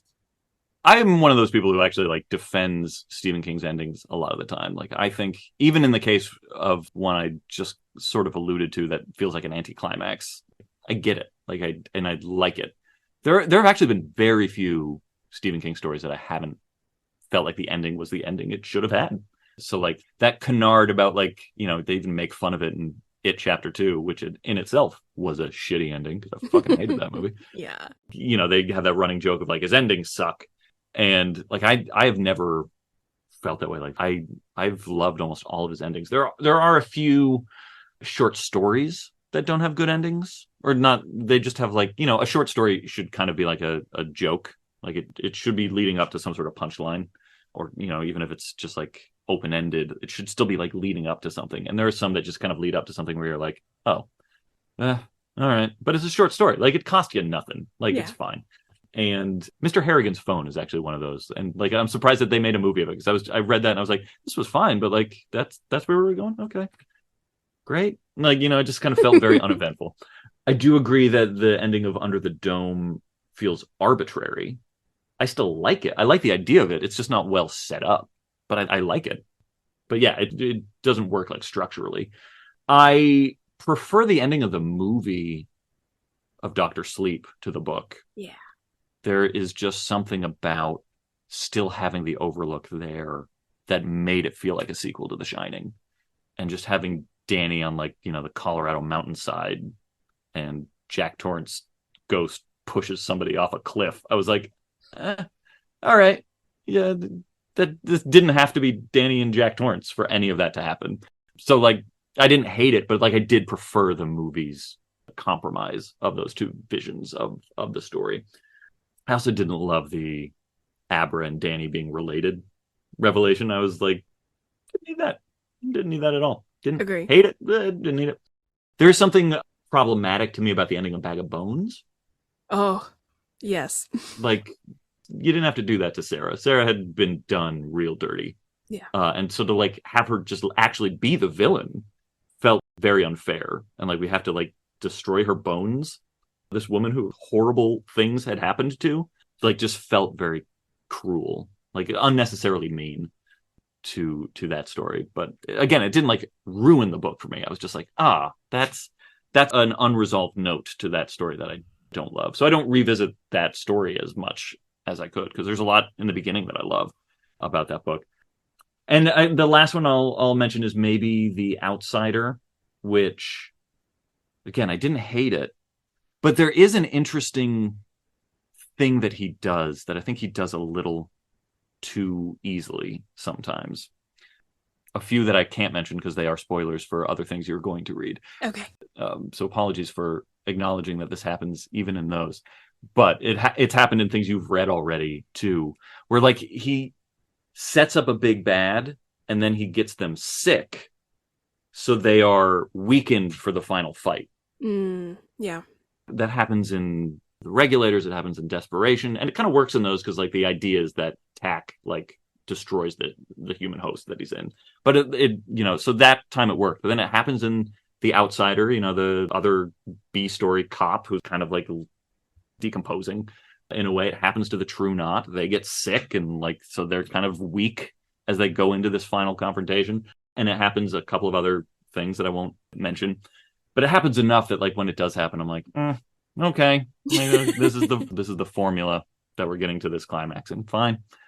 I'm not mad about it, but like it does feel like it steps on the stakes a little bit. And in a way, like Rennie Jr. in Under the Dome like has kind of a similar thing. Like just watching him disassemble makes him compelling. In Under the Dome, I think it works because I think he's just like so dangerous in his disassembling. But you'll just notice that pattern again and again and again, and it works, which is interesting analytically, but I think narratively can be sometimes underwhelming. I love that in the spotlight. I don't know if I had it in my mind's eye, but now I do. The inverse is that I'll say this so you'll never not notice it. When King wants you to like a hero or a group of heroes, he will have them dance. He will have them sing and dance, usually in like a kitchen. And it'll just be like this moment of like unrestrained joy, and they'll dance together. That's his way of being like, you like these people. Like, you're going to like these people. Oh my God. Yeah, it happens all the time. Yes. Happens all the time. Oh my gosh, there's so much dancing in 11/22/63. Mm-hmm. Oh yeah. In Life of Chuck, big old dance number. Mm-hmm. There's oh my God. You're going to have a dance scene in Wolves of the Calla when you get to it. Yay! Not much of a spoiler, but. Okay. Yeah. That is so helpful. This is priceless. Priceless. I do want to ask about the ladies. The ladies? The ladies. Do you have, dear sir, good sir, a favorite or favorites? Stephen King, some XX chromosomes. Who's your favorite female? Oh, it'll be plural. I don't have any singular answer to any of these. I love it. I do. I mean, there's Carrie. I think Carrie is a phenomenal character. I think Margaret White is a phenomenal character. I mean, yes, they are stock. There is a thinness to them in some ways, or not even a thinness, but like there's a shorthand to a lot of them in ways that could have been fleshed out in maybe a longer book or a more mature book. But I think there's also a deep empathy for them that is really engaging. I think Sue Snell is fucking fantastic. I love her so much. My heart breaks for her. Coach Hargensen. Am I saying her name right? I don't think I've said that out loud in a very long time. No, because I think that's her bully's last name. I'm forgetting the coach's last name, but I think she's great. Desjardins? Desjardins, that's it. Yeah. Or Desjardins. Desjardins. Desjardins. I think she's very poignant. And that's just the first book. I know you're a big Susanna fan. Oh, yeah. Dark Tower. I agree. I love her. I love all of her personalities. Even though, yes, I am often uncomfortable when he writes in an African-American sort of patois. It's better than Mr. Mercedes, at least. Yeah. But yeah, that doesn't always work for me. Dolores Claiborne is incredible. I love Bobby Anderson from the Tom and Augers. Yeah, she was so cool. She's great, and she's so mature, and she's so modern. And I like her arc. Like, I like, the Tommyknockers has a lot of issues as a book, but I love it. That's another one of those that I'll defend. I think it's a great fucking pasta against the wall sort of book. And especially if you're a writer or a creator or anything like that, who can't relate to wanting a thought machine to like type out your thoughts and stuff like that, and that sort of ambition and that sort of desperation and that sort of like addiction to when it starts happening. That's such a great character. Her sister sucks. Her sister is not a written character, I don't think. But like, I love Bobby. I love Rose Daniels, even though again, there's like some things that don't entirely work about her from like a feminist perspective, but also it feels very real. And like, there are plenty of real people who like don't work from a feminist perspective. Like, that works. I love Charlie McGee. I think Charlie McGee's a great character, and that's a fascinating book because it's so clearly about a father realizing his daughter is going to like become a sexual creature. There's father panic in that book that makes Charlie such an interesting character. I know she was very young also, which, is table that discussion for another time. But like, I get it. I get why he was writing that book when his children were that age and just like starting to think of those anxieties. But maybe my favorite, I'm leading up to my favorites, I think. I love the main character in a short story, Home Delivery, blanking on her name, but she's very interesting. She starts very meek. It's a zombie apocalypse, and she realizes she's going to have to give birth to her baby during the zombie apocalypse. And her story is also very poignant and empowering by the end. But I think my two favorites, I love Stella Flanders in The Reach. I love that story. And I don't think she's a good, I don't know if she's necessarily like a good female character, because her being female is kind of incidental. She's just like a beautiful character. She's a beautiful human character who just happens to be an old woman. But I fucking love that story. But I think the one character who has to be a woman, who is a great woman character, is Mrs. Todd from Mrs. Todd's Shortcut. I fucking love her. She's great. Like, God bless you and your shortcuts. Hell yeah. Go find your other dimension. I fucking love her. She's an absolute delight. Mrs. Todd Shortcut and The Reach are my two favorites. What? I am obsessed. No shit. Oh, I love that. I wasn't sure if you'd read Skeleton Crew yet. Oh my God. Yes, sir. And when I got to those, I remember writing in my notebook, I was like, GOAT? Greatest of all time? Question mark? Yeah. Blown away. And then The Reach made me very emotional. It's so beautiful. So beautiful. I'm so glad you know. Oh, that's one of those stories that like anyone who scoffs at Stephen King, you just like slap him in the face with. Like, read the fucking Reach. Yes. Read The Last Rung on the Ladder. Read these short stories, you jerk. Right? You plebeian. Yeah, exactly. Get out of here. Oh, I'm so glad. You know the power. Great choices. Great females.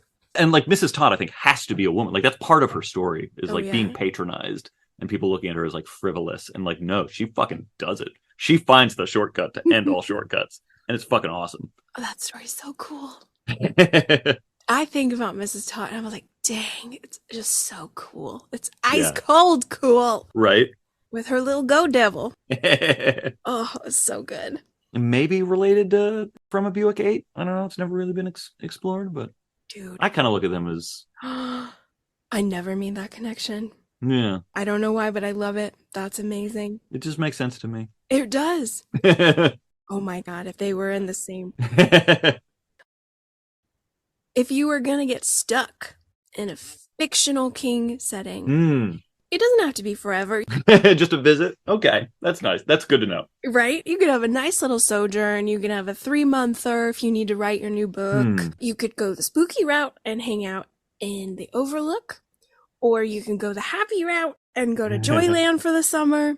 Where would blow your dress up, Nat? Survivor type, I think. I'm kidding. Oh, wow. I would love to be stranded on an island with heroin, eating myself.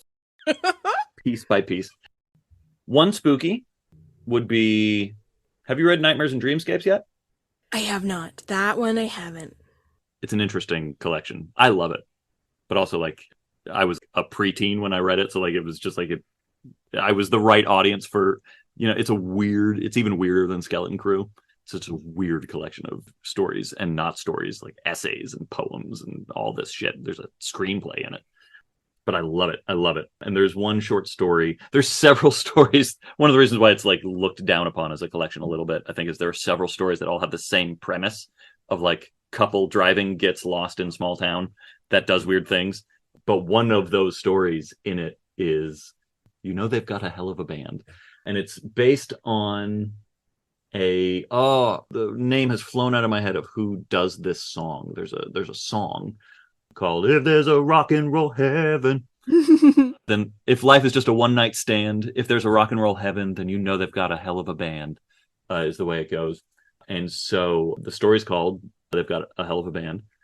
And this couple drives into rock and roll heaven, this like strange small town, and they discover that it's populated by all the dead musicians in rock and roll history. So like Jimi Hendrix is there, Elvis is there, and Buddy Holly is there, and oh my god, Sam Cooke is over there, and like Janis Joplin is over there. And it winds up becoming a scary story. Like it winds up becoming horrible for them. But I am a massive, we haven't even gotten into this part of my makeup, but like I'm a musician, I'm a songwriter, and I'm a massive classic rock snob and obsessive. And I mean from the 50s through the like 70s. Nice. Huge Buddy Holly fan, huge Sam Cooke fan, huge Jimi Hendrix, just all of them. I was raised by a baby boomer who just like brainwashed me in baby boomer supremacy. And for the music scene, I'm there. I'm 100% there. And so like getting to spend time in that town would be fucking great. Oh my God, I would love that. I get to hang out with John Lennon for a little while. I get to hang out with Janis, Jimmy, Jim Morrison. I'd listen to some of his poetry. Who gives a shit? Like it would just be so great.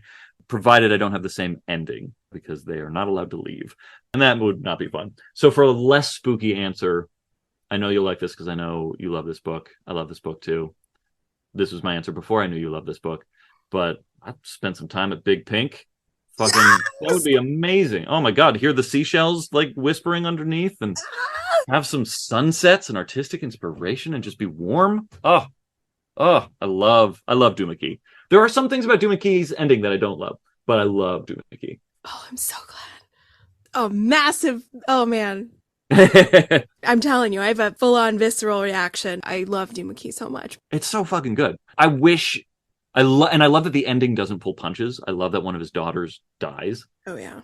But like, I feel like we don't feel the loss of her. Like, I just wanted to be devastated by her death a little bit more. It just happens off screen. Yeah. And then like we move into the climax really fast. There's just something about that. Like I wanted it to be even more brutal. I love how brutal it is, but I just wanted to like twist the knife a little bit more. Oh, I'm into it. I love that too. Yeah. Feel the pain. And a great audiobook. John Slattery does the audiobook. Amazing. Great performance. Agree. Couldn't agree more. Oh my God. That made me so happy now. Yeah, Big Pink. Didn't Dolly, I think in the novel, Dolly stayed there in Big Pink. And like, oh my God, so good. And it's another classic rock reference too, because that's where Bob Dylan and the band recorded. There you go. Coming home from Big Pink and Duma Key, sadly, when you got home, what would be the Stephen King TV adaptation or film you would watch? What are your favorites? Storm of the Century. Yeah. Is very high on that list, as are The Stand and It, the TV movies. I shall not speak of The Stand, because I'm in polite company. I love the first episode. That was bumpy. Yeah, that's a good way to put it. Gerald's Game, impeccable. Carrie, impeccable. Dark Half, impeccable. Dolores Claiborne, great. Shawshank, love it. Apt Pupil, love it. Green Mile, love it. Salem's Lot, love it. 1408, love it. Christine, love it. It might be a better version of that story than the book, because the book is a little soggy in points, which I think he's even acknowledged. Does not need to shift narrative perspective the way it does. Like, it just doesn't quite work. Here are my two main answers. One is going to be controversial. It's not actually my favorite. I just want to talk about it. The other one is more my favorite. The Needful Things movie, but the cable edit of the Needful Things movie, which has like 30 additional minutes. Wow. Because when they aired it on TBS, I think it didn't fit well. And so they decided to actually add material to it to have it fit in the schedule when it was scheduled. So there's additional material for the cable edit. And it's since, like, as of a month ago, finally been released on Blu-ray. But I've had it on VHS for the long, like, taped off of cable. It's so good. The additional material works so fucking well. But the other movie that is not my favorite, but I will defend it, is The Shining. Because I maintain that it is one of the most faithful adaptations of a Stephen King novel. Even though it takes liberties, even though it adds different ingredients, even though things occur differently, I think it is an adaptation that is true to the spirit of the book in a way that is as accurate as you could ever want an adaptation to be. King himself and other people have pointed out that, like, Jack Torrance is crazy from the beginning in the movie, and, like, you miss the whole arc of Jack Torrance in the book. Jack Nicholson just, like, seems like unhinged from the get-go. And they forget that the first line of that fucking book is Jack Torrance thought, officious little prick. The first introduction to Jack Torrance is that he is a mean, petty piece of shit person. And yes, we get more nuance with him than we do with Jack Nicholson. There's a pathos to him that maybe is not there in the movie. But the real intent of that story is to terrify. It's Wendy and Danny who are really the people whose emotions we should be the most concerned about. They're the victims of Jack Torrance and the Overlook. And so I think the moment when Jack Nicholson freaks out and he's like, I had this dream where I killed you and, like, I don't want to do that, I find that to have pathos. I feel like I get the flavors of the humanized Jack Torrance that the book gives us in that movie. But I think, sure, you miss the wasps, but you get the hedge maze. And I feel like those, on a symbological level, are equally as valuable to that story and, like, are still in world of that story. So I think the whole point of adaptation is to try and tell the same story in a different medium, using a different language. You have to use a different language. You have to use the language of visuals.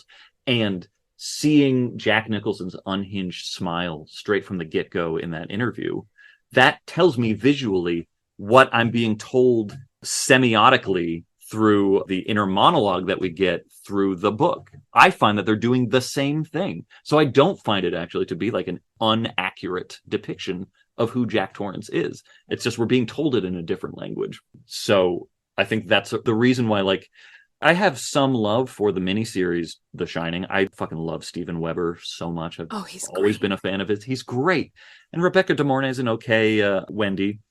We won't talk about Cortland Mead as Danny Torrance. It's not his fault. He was a kid. Yeah. But there's a reason why that movie isn't scary the way the Kubrick movie is. And it's because it's actually, like, telling a different story. It's missing all the horror of the book that I think Kubrick actually got more authentically and more accurately. So, yeah, long story short, I will say justice for the Kubrick Shining as a Stephen King story specifically. I think it does great justice to that novel. Oh, really insightful. Because I don't know if it's been presented that way before, because it works. It actually works. Yeah. The novel wants us to know that he is unhinged. It wants us to know that he is going to fail, that he is a bad person. And so we're just told that visually right away. And great. It's very economical stage setting. I reread it this summer, and it was the second time. And this second time, realized, oh, dang, it's Doom on page 1. Yeah. Page 1. Page 1. The first line. I didn't get that in the first read through. Right. Yeah, I think that's accurate, actually. I think I should marry the two more often. Do you have a favorite Stephen King couple, friendship, team, bromance? Obviously, the quartet is a big one. I love them. I love the Losers Club, obviously. I love the repertory cast of Desperation and Regulators. That's great fun. As individual characters, they're hit or miss. Neil stole my answer of Jack and Wolf from The Talisman. So I'm not going to say that, but I love them too. I actually love the team of Salem's Lot, even though they're also not his best characters. There is something very stock about those characters in Salem's Lot, but I do love them, like, coming together and failing one by one. But I think my real answer has got to be the missionaries in The Stand. Nice. Glenn, Ralph, Stu, Larry, and Kojak. I am a sucker for suicide mission, and like a noble suicide mission that just gets me in a narrative place that's so real and like makes me think how I would feel if I was doing it. And like, what would I do? Do I have the bravery to go on a doomed mission like that? So their trek to Las Vegas, I love so much. You know, we've already talked about how I love the TV movie too, but the soundtrack of that TV movie is a CD that I've had in rotation since it aired. W.G. Snuffy Walden is the composer, also known for the theme song to Roseanne and things. Like, he's just got this like twangy steel guitar. He's so, maybe this is the Arizonan in me too. Yeah. Because it's just so fucking cowboy. It's so Western feeling. And the theme, the musical theme of them like just walking to their death, like just walking into nowhere because they know that's what they're supposed to do. The musical theme that accompanies that, I listen to all the time. It's like such an emotive bit of music. And yeah, so I love that group. Great choice. I've actually never heard that answer before. Yes. Beautiful. Oh, very moving. That whole group. One will fall by the way. Oh, the way he falls. And then what that means that he's actually the one survivor because of it. And he was the hero. He was supposed to be the hero the whole time. And Kojak saves him. Oh, Kojak. Oh, God. I know that we mentioned the bumpiness of the series, but what did you think of Franny's coda? I didn't need it. I felt very little about it. I was interested in it because he wrote it. And so, like, obviously it had my full attention. I didn't look down on it. I was like, okay, I can see why you wanted to have this also said. But I so passionately disliked everything leading up to that. Talk about inaccurate adaptations. The way it depicted Las Vegas, I thought was like such a slap in the face to the point of the book. The whole point that it's supposed to be a fascist state, not a fucking orgy. Like, the whole point is that it's supposed to be cops and law and order people. That's why they're drawn to the devil. That was such a great subversion. It's Colorado that's messy and sloppy because it's democracy. And it's these people who are just trying to fucking figure out how to have this polyphonic sort of community of different people. The trains run on time in Las Vegas. That's the point. And for it to just be like this overacted bacchanal just made me so sad that by the time we got to Franny and Stu again, I was like, okay, fine, whatever. That was it. Neat. And I didn't love him as Flag. Also, like, there was just a charisma that was missing for all his like TV movie hamminess. I thought Jamie Sheridan like nailed Flag. Like, yeah, he's a man with a mullet and a smile and dimples. Like, fuck yeah. So yeah, I guess my answer is not much. Like, I just don't think much about it. It was fine. Yeah. It was pretty. How did you feel? So, this is my little shame corner.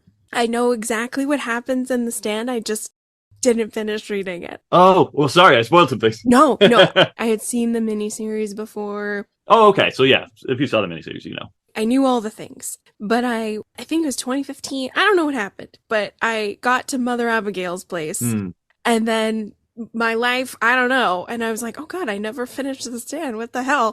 It's kind of like this glaring, in my life, but I have read articles on the character. Like, I know everything you're saying.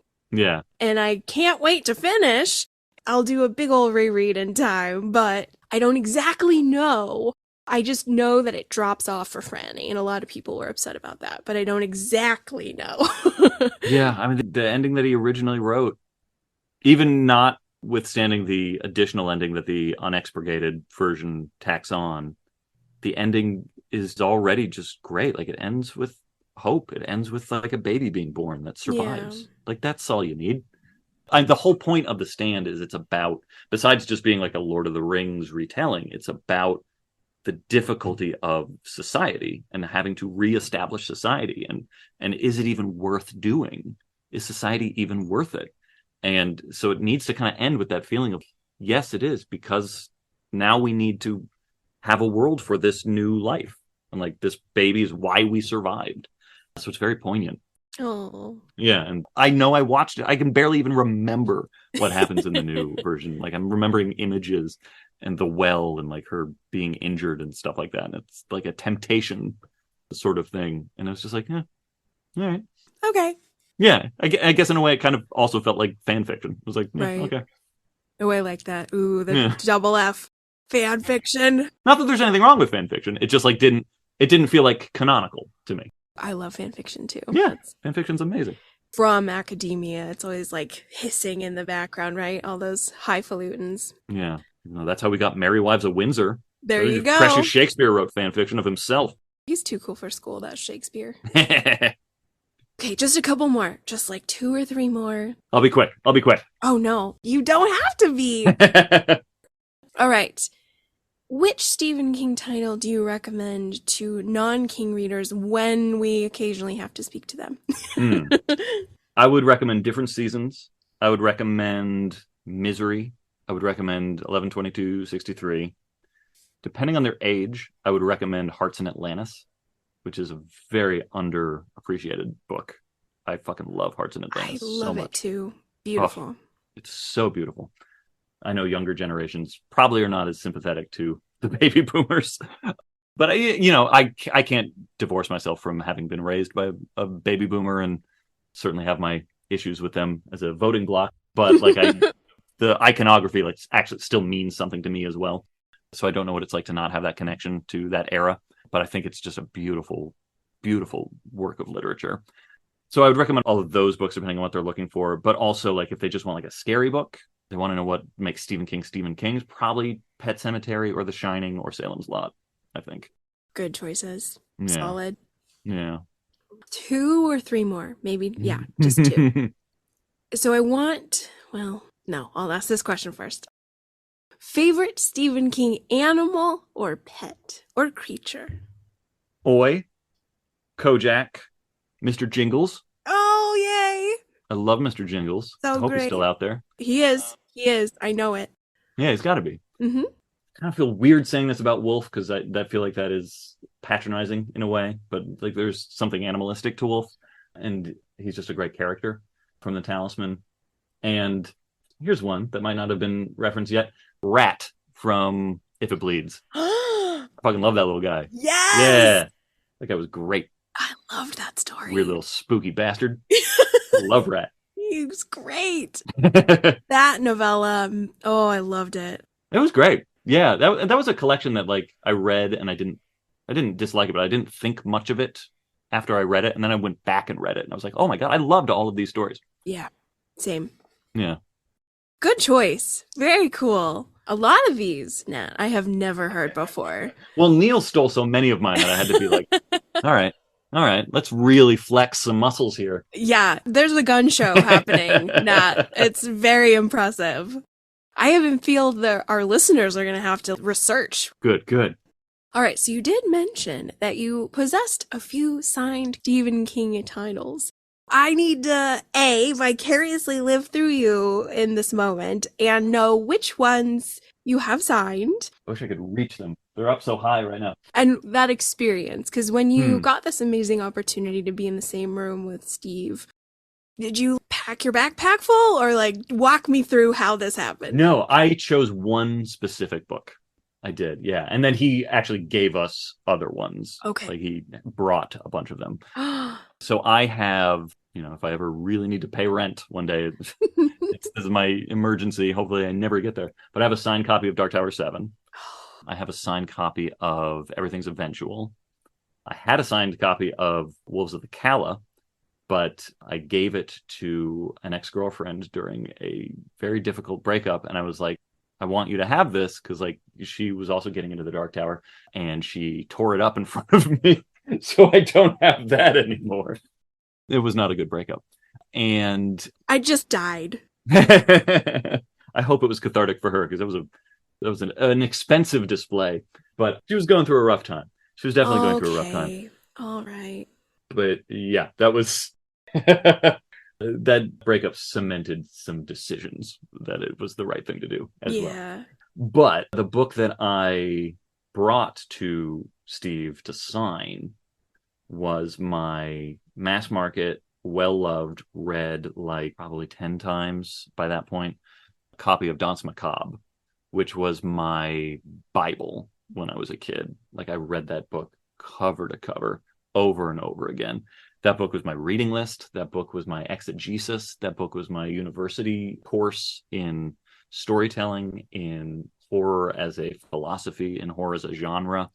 And again, like, this is one of the other reasons why, like, I'm so brainwashed as like a baby boomer sort of acolyte too, because it's very baby boomer centric. You know, just hearing the horror of Sputnik being launched, the space race, like all those things were, it's not his autobiographical nonfiction. That's obviously on writing, but like, he talks about these things a lot and what it was like growing up with TV, like becoming a medium, and his love of horror as literature, and then the movies and stuff like that. Like, that book, I proselytized that book. I would wave that book to other people and quote from that book as like a 12-year-old. So that's the book that I gave. And even when I brought it to him, he was like, oh, nobody ever asked me to sign this book. So that's the book that he personalized to me. I mean, it's like all the best to Nat. Yeah, that was the book that I was like, because, you know, I looked at all of them. I was like, which, you know, there are plenty of other novels that mean a great deal to me. But I was like, that's the book I have to have him sign to me, because that's the book that kind of made me a writer, and an unapologetic horror writer at that. I'm so happy you have these things. I know in my soul that Mr. King is just a genuinely kind man, and having met him, can you concur that that's... Yeah, 100%. 100%. He's achieved a level of fame that is kind of impossible, because the context that made him that famous can't happen again. Like, I don't think there'll be another paperback zeitgeist, horror zeitgeist. You know, keep talking about the baby boomers, but it's also kind of impossible to talk about Stephen King without talking about baby boomers as a generation. But like, that generation achieving vanguard levels of fame in their chosen fields as popular culture was becoming a thing is also, it's the same reason why, like, there have been plenty of bands as good as the Beatles, but the circumstances that made the Beatles that famous can't happen again, because there's already been the Beatles. So like, there can be another the Beatles, but they'll just be compared to the phenomenon that was the Beatles. Like, it can't exist. Like, the Beatles themselves even like became as famous as they were because 11/22/63 reference here, because Kennedy had like just been shot in November. So when they take the Ed Sullivan stage in February of 64, people needed something. So there's just all these like historical things that happen that make people as famous as they are. Stephen King couldn't have been Stephen King without The Exorcist, and without Rosemary's Baby, and without The Other, and without Brian De Palma making Carrie, and without some of the other like iconic films that were made. Like, just all was a confluence. And much like the Beatles, he happened to be also the best at what he was doing and the most popular. It's very rare when that happens, but like, it happened to happen. And so he's a workhorse, and he's just got this great work ethic and certain chemical stimulants that helped him along during a period of that as well. Very unique set of circumstances that propelled him to a level of fame that I don't think is possible for a writer again, at least until society resets itself. So yeah, to like know that he is also such just a decent person, and like actually like care. And I say this as someone who's like desperate for him to read something I've written and like say, you know, show me some approval, because he's also a very like parental figure in a probably very unhealthy way. And I apologize to him for putting that pressure on him from afar. But like, he's so good at reading other people's stuff. He's so good at staying in dialogue with the scene and the fans that made him and the other writers that revere him. He cares about it as a discipline. He cares about it as a profession. He cares about it as a legacy, not his legacy, not the legacy of Stephen King, but the legacy of writing, of being a novelist. Like, he cares about these things. He knows how hard it is to be a writer. He knows how hard it is to be poor, even though he's been not poor for by far the majority of his life at this point. He was very poor for a very foundational period of his life, But then, you know, he was wealthy by the time he was end of his 20s, at least into his 30s. He's been comfortable and then obscenely wealthy. Like, he's very rich. He's a very wealthy person. But, like, that doesn't seem to have robbed him of an empathy and of an awareness of what it is like to not be that. Yeah, obviously there's like a hunger to his works that has changed since like his life has gotten more comfortable. I think like his earlier works is like, so desperate and poor kid writing to pay the bills, but like I don't think he's ever forgotten how privileged he is and like gives back. He gives back and isn't afraid to like speak out about progressive causes. Sometimes he sticks his foot in his mouth. Sometimes he says things, you know, he can't help being his age and growing up in the context that he grew up in. So every now and then it's like, ooh, that's not quite right. And you know, I will never enjoy his fandom of J.K. Rowling. But beyond that, especially for someone of his generation and of his prominence, of his being in the spotlight, he really does try and use it for good things, I think. Yeah. And like, I guess to answer your question eventually, even being in his presence, I was flummoxed because I was trying to say 1,000 things at the same time, but he doesn't project that. He's not intimidating to be around. He's intimidating because of who he is, but he doesn't have an air about him that's like, don't talk to me. He's just a dude. He's just a decent dude. It makes me so happy. It makes me so happy to know that in reality, that's who he is, because I think there's a lot of rock stars and people that sadly, there's one who lives here. He's the lead singer of Tool, as you know. No, yeah. Nice restaurant, though. Exactly. He's around a lot, and I'm always like, no thanks, because I know this guy.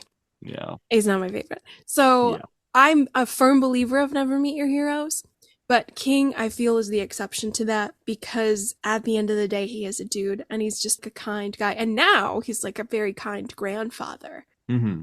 And I'm really loving these elderly benefactor tropes in his stories right now, because I miss my own grandfather a lot. I'm out of grandparents. They're all gone, sadly. And so it's nice to see that he's kind of like a universal grandpa right now to everybody. And it's just...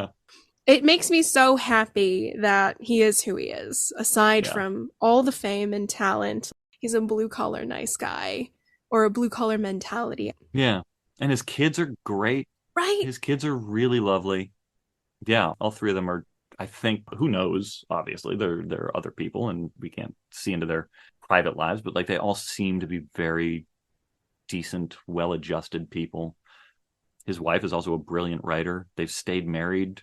And like I can only fucking imagine what it would have been like to have been that famous in the 70s and 80s and to like still be able to hold your marriage together. Yeah. Like, I'm sure there are stories we don't know about, but like that implies a level of commitment that is so admirable.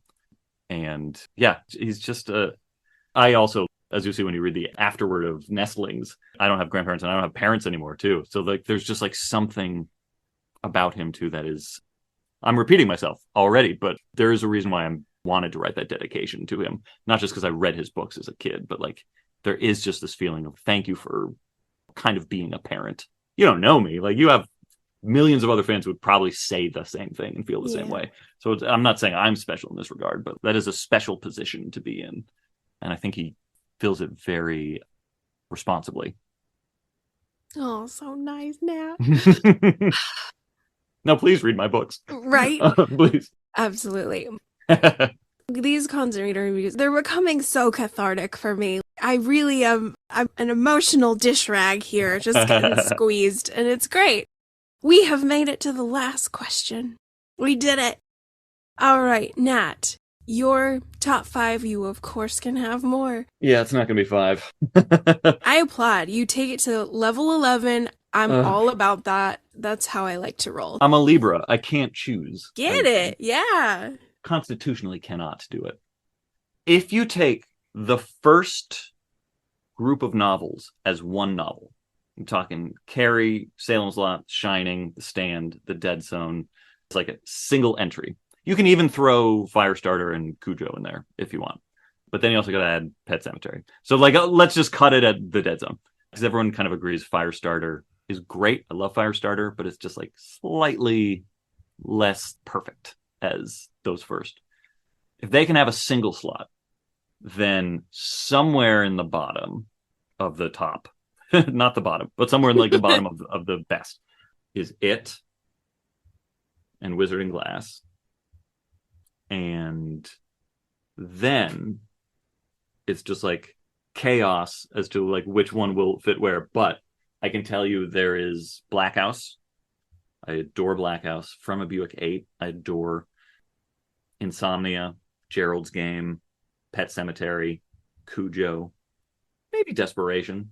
Stuff about Desperation that doesn't quite hold up, but there's a lot of... I love that it is an unapologetically religious book, even though I don't subscribe to that religion like that. There's just something very beautiful about it being about God is love and like a child savior.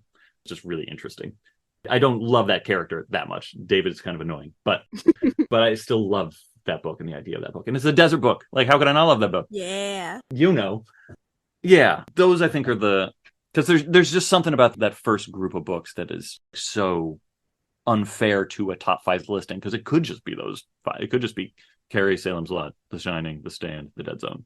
And then like you're just missing so much more. So like those have to have their own special place. And yeah, then I would throw the rest of those. I'm sure there are others I'm not thinking of. We haven't even talked about The Girl Who Loved Tom Gordon. That's a fun book. Oh, you love that one? Yeah, that book is great.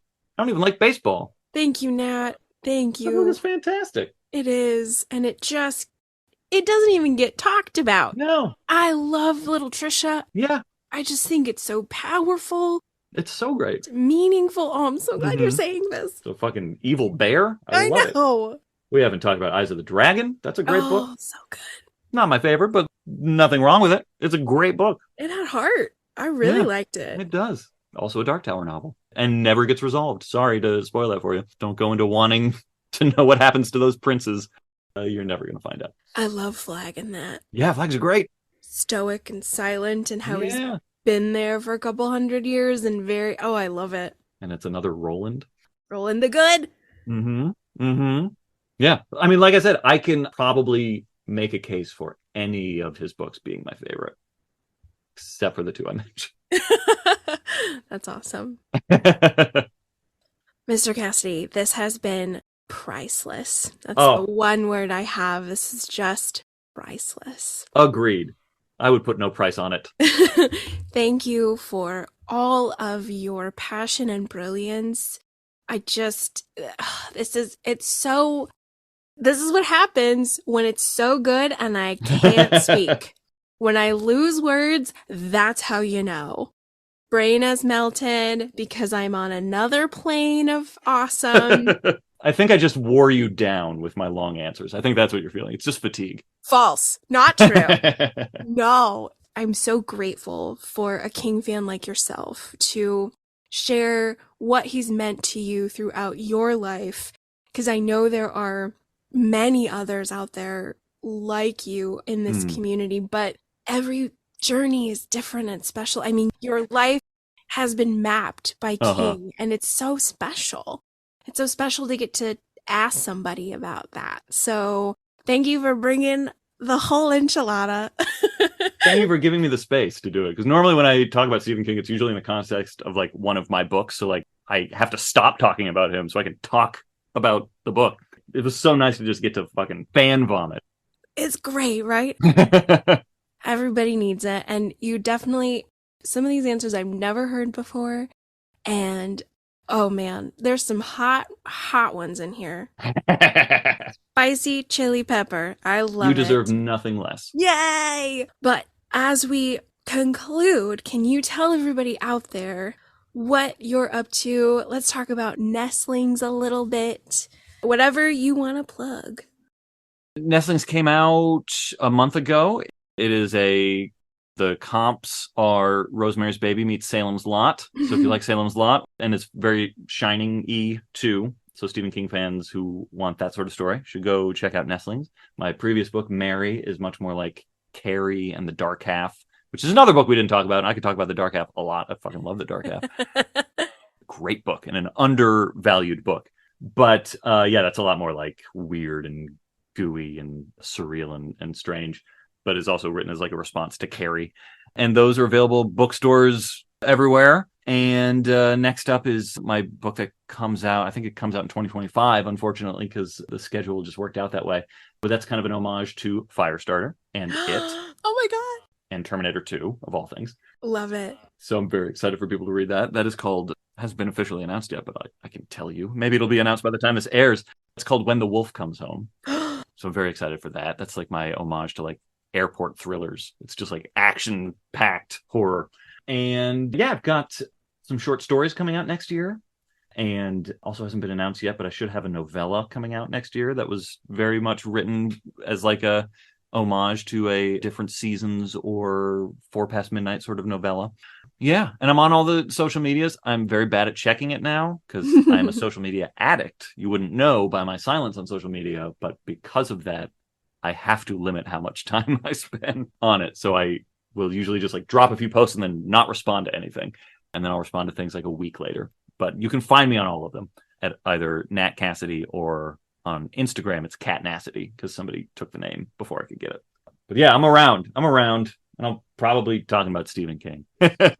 Thank you once more, Nat. Thank you. Beautiful holiday season. You too. This will be released in early 2024. So you're going to start off our Year of the Dragon, which is going to be lucky, lucky, lucky. Hell yeah. We'll see the eyes of the dragon. Oh! Mic drop. A much better title than it was originally be called, which was The Napkins. Oh, dear. Yeah. No. Fun little trivia for people. Did not know that. Yeah. Eyes of the Dragon, way better. Way better. Especially because there's a cavernous dragon and eyes. Mm-hmm.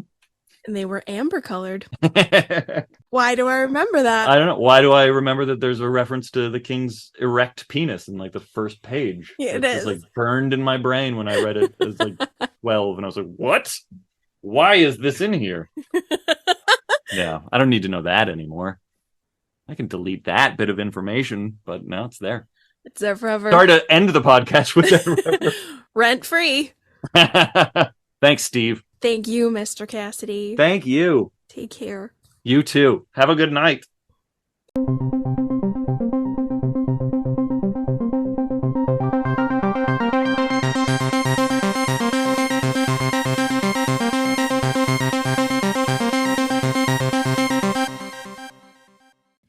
That concludes my amazing time with blazing star, author, musician, actor, playwright, Stephen King scholar, and expert, Nat Cassidy. Oh my goodness, lovies, don't you all feel so satisfied? I'm telling you, we just got Caesar salad, pasta dinner, garlic bread, red wine, and tiramisu. That's what Nat has given us all, everybody. An amazing full course of delicious, rich, decadent brilliance. I swoon! You all will be pleased to know that for the first time in my life, I was able to speak to the author whose fiction novel I was currently reading. That was a joyous first, ladies and gentlemen. Yes, in grad school we did have author workshops, but that was weeks after I finished the book, and they weren't very good books, so I did a lot of nodding and smiling about the novel. But talking about Nat's story, with Nat, as I was in the midst of it, what fun. What an absolute privilege. I was the luckiest girl. I finished reading Nestlings a few weeks ago, and my guys, it's a ton of fun. It ticks all the boxes that make me smile. Gothic setting full of regal secrets? Check. Uncertain and shaky on its feet post-COVID New York City? Check. Mysterious and frightening inhabitants? Check. New family drama in the holy trinity of mother, father, child? Check. Tons of Stephen King references throughout? Like every page? Check. You bet, my good buddies. Check, check, check. Dearest friends, please make sure you get your hands on Mary, on Nestlings, and keep Nat Cassidy in your sights from this day forward. Thank you once more to Mr. Nat Cassidy for being my rusty-dusty Southwestern King buddy and providing such an amazing, our very first of 2024, constant reader interview. Okay, sweet ones, that will take us to the end.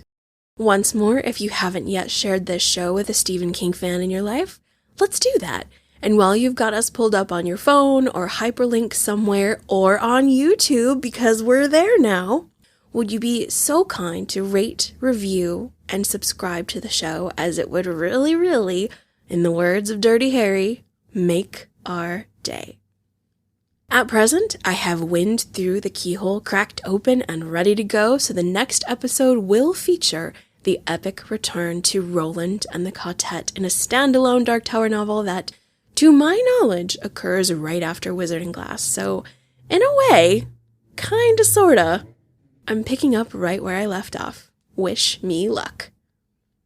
Thank you all so very much for listening. I hope January is treating you well. My January has been a bit on the rougher side as my unicorn luck ran out after 4 years and I got bit by COVID. Thankfully, symptoms are mild and I'm on the mend, but a reminder to you all, please take your vitamins, get your rest, be gentle with yourselves, and I'll talk to you all about the Quartet very soon.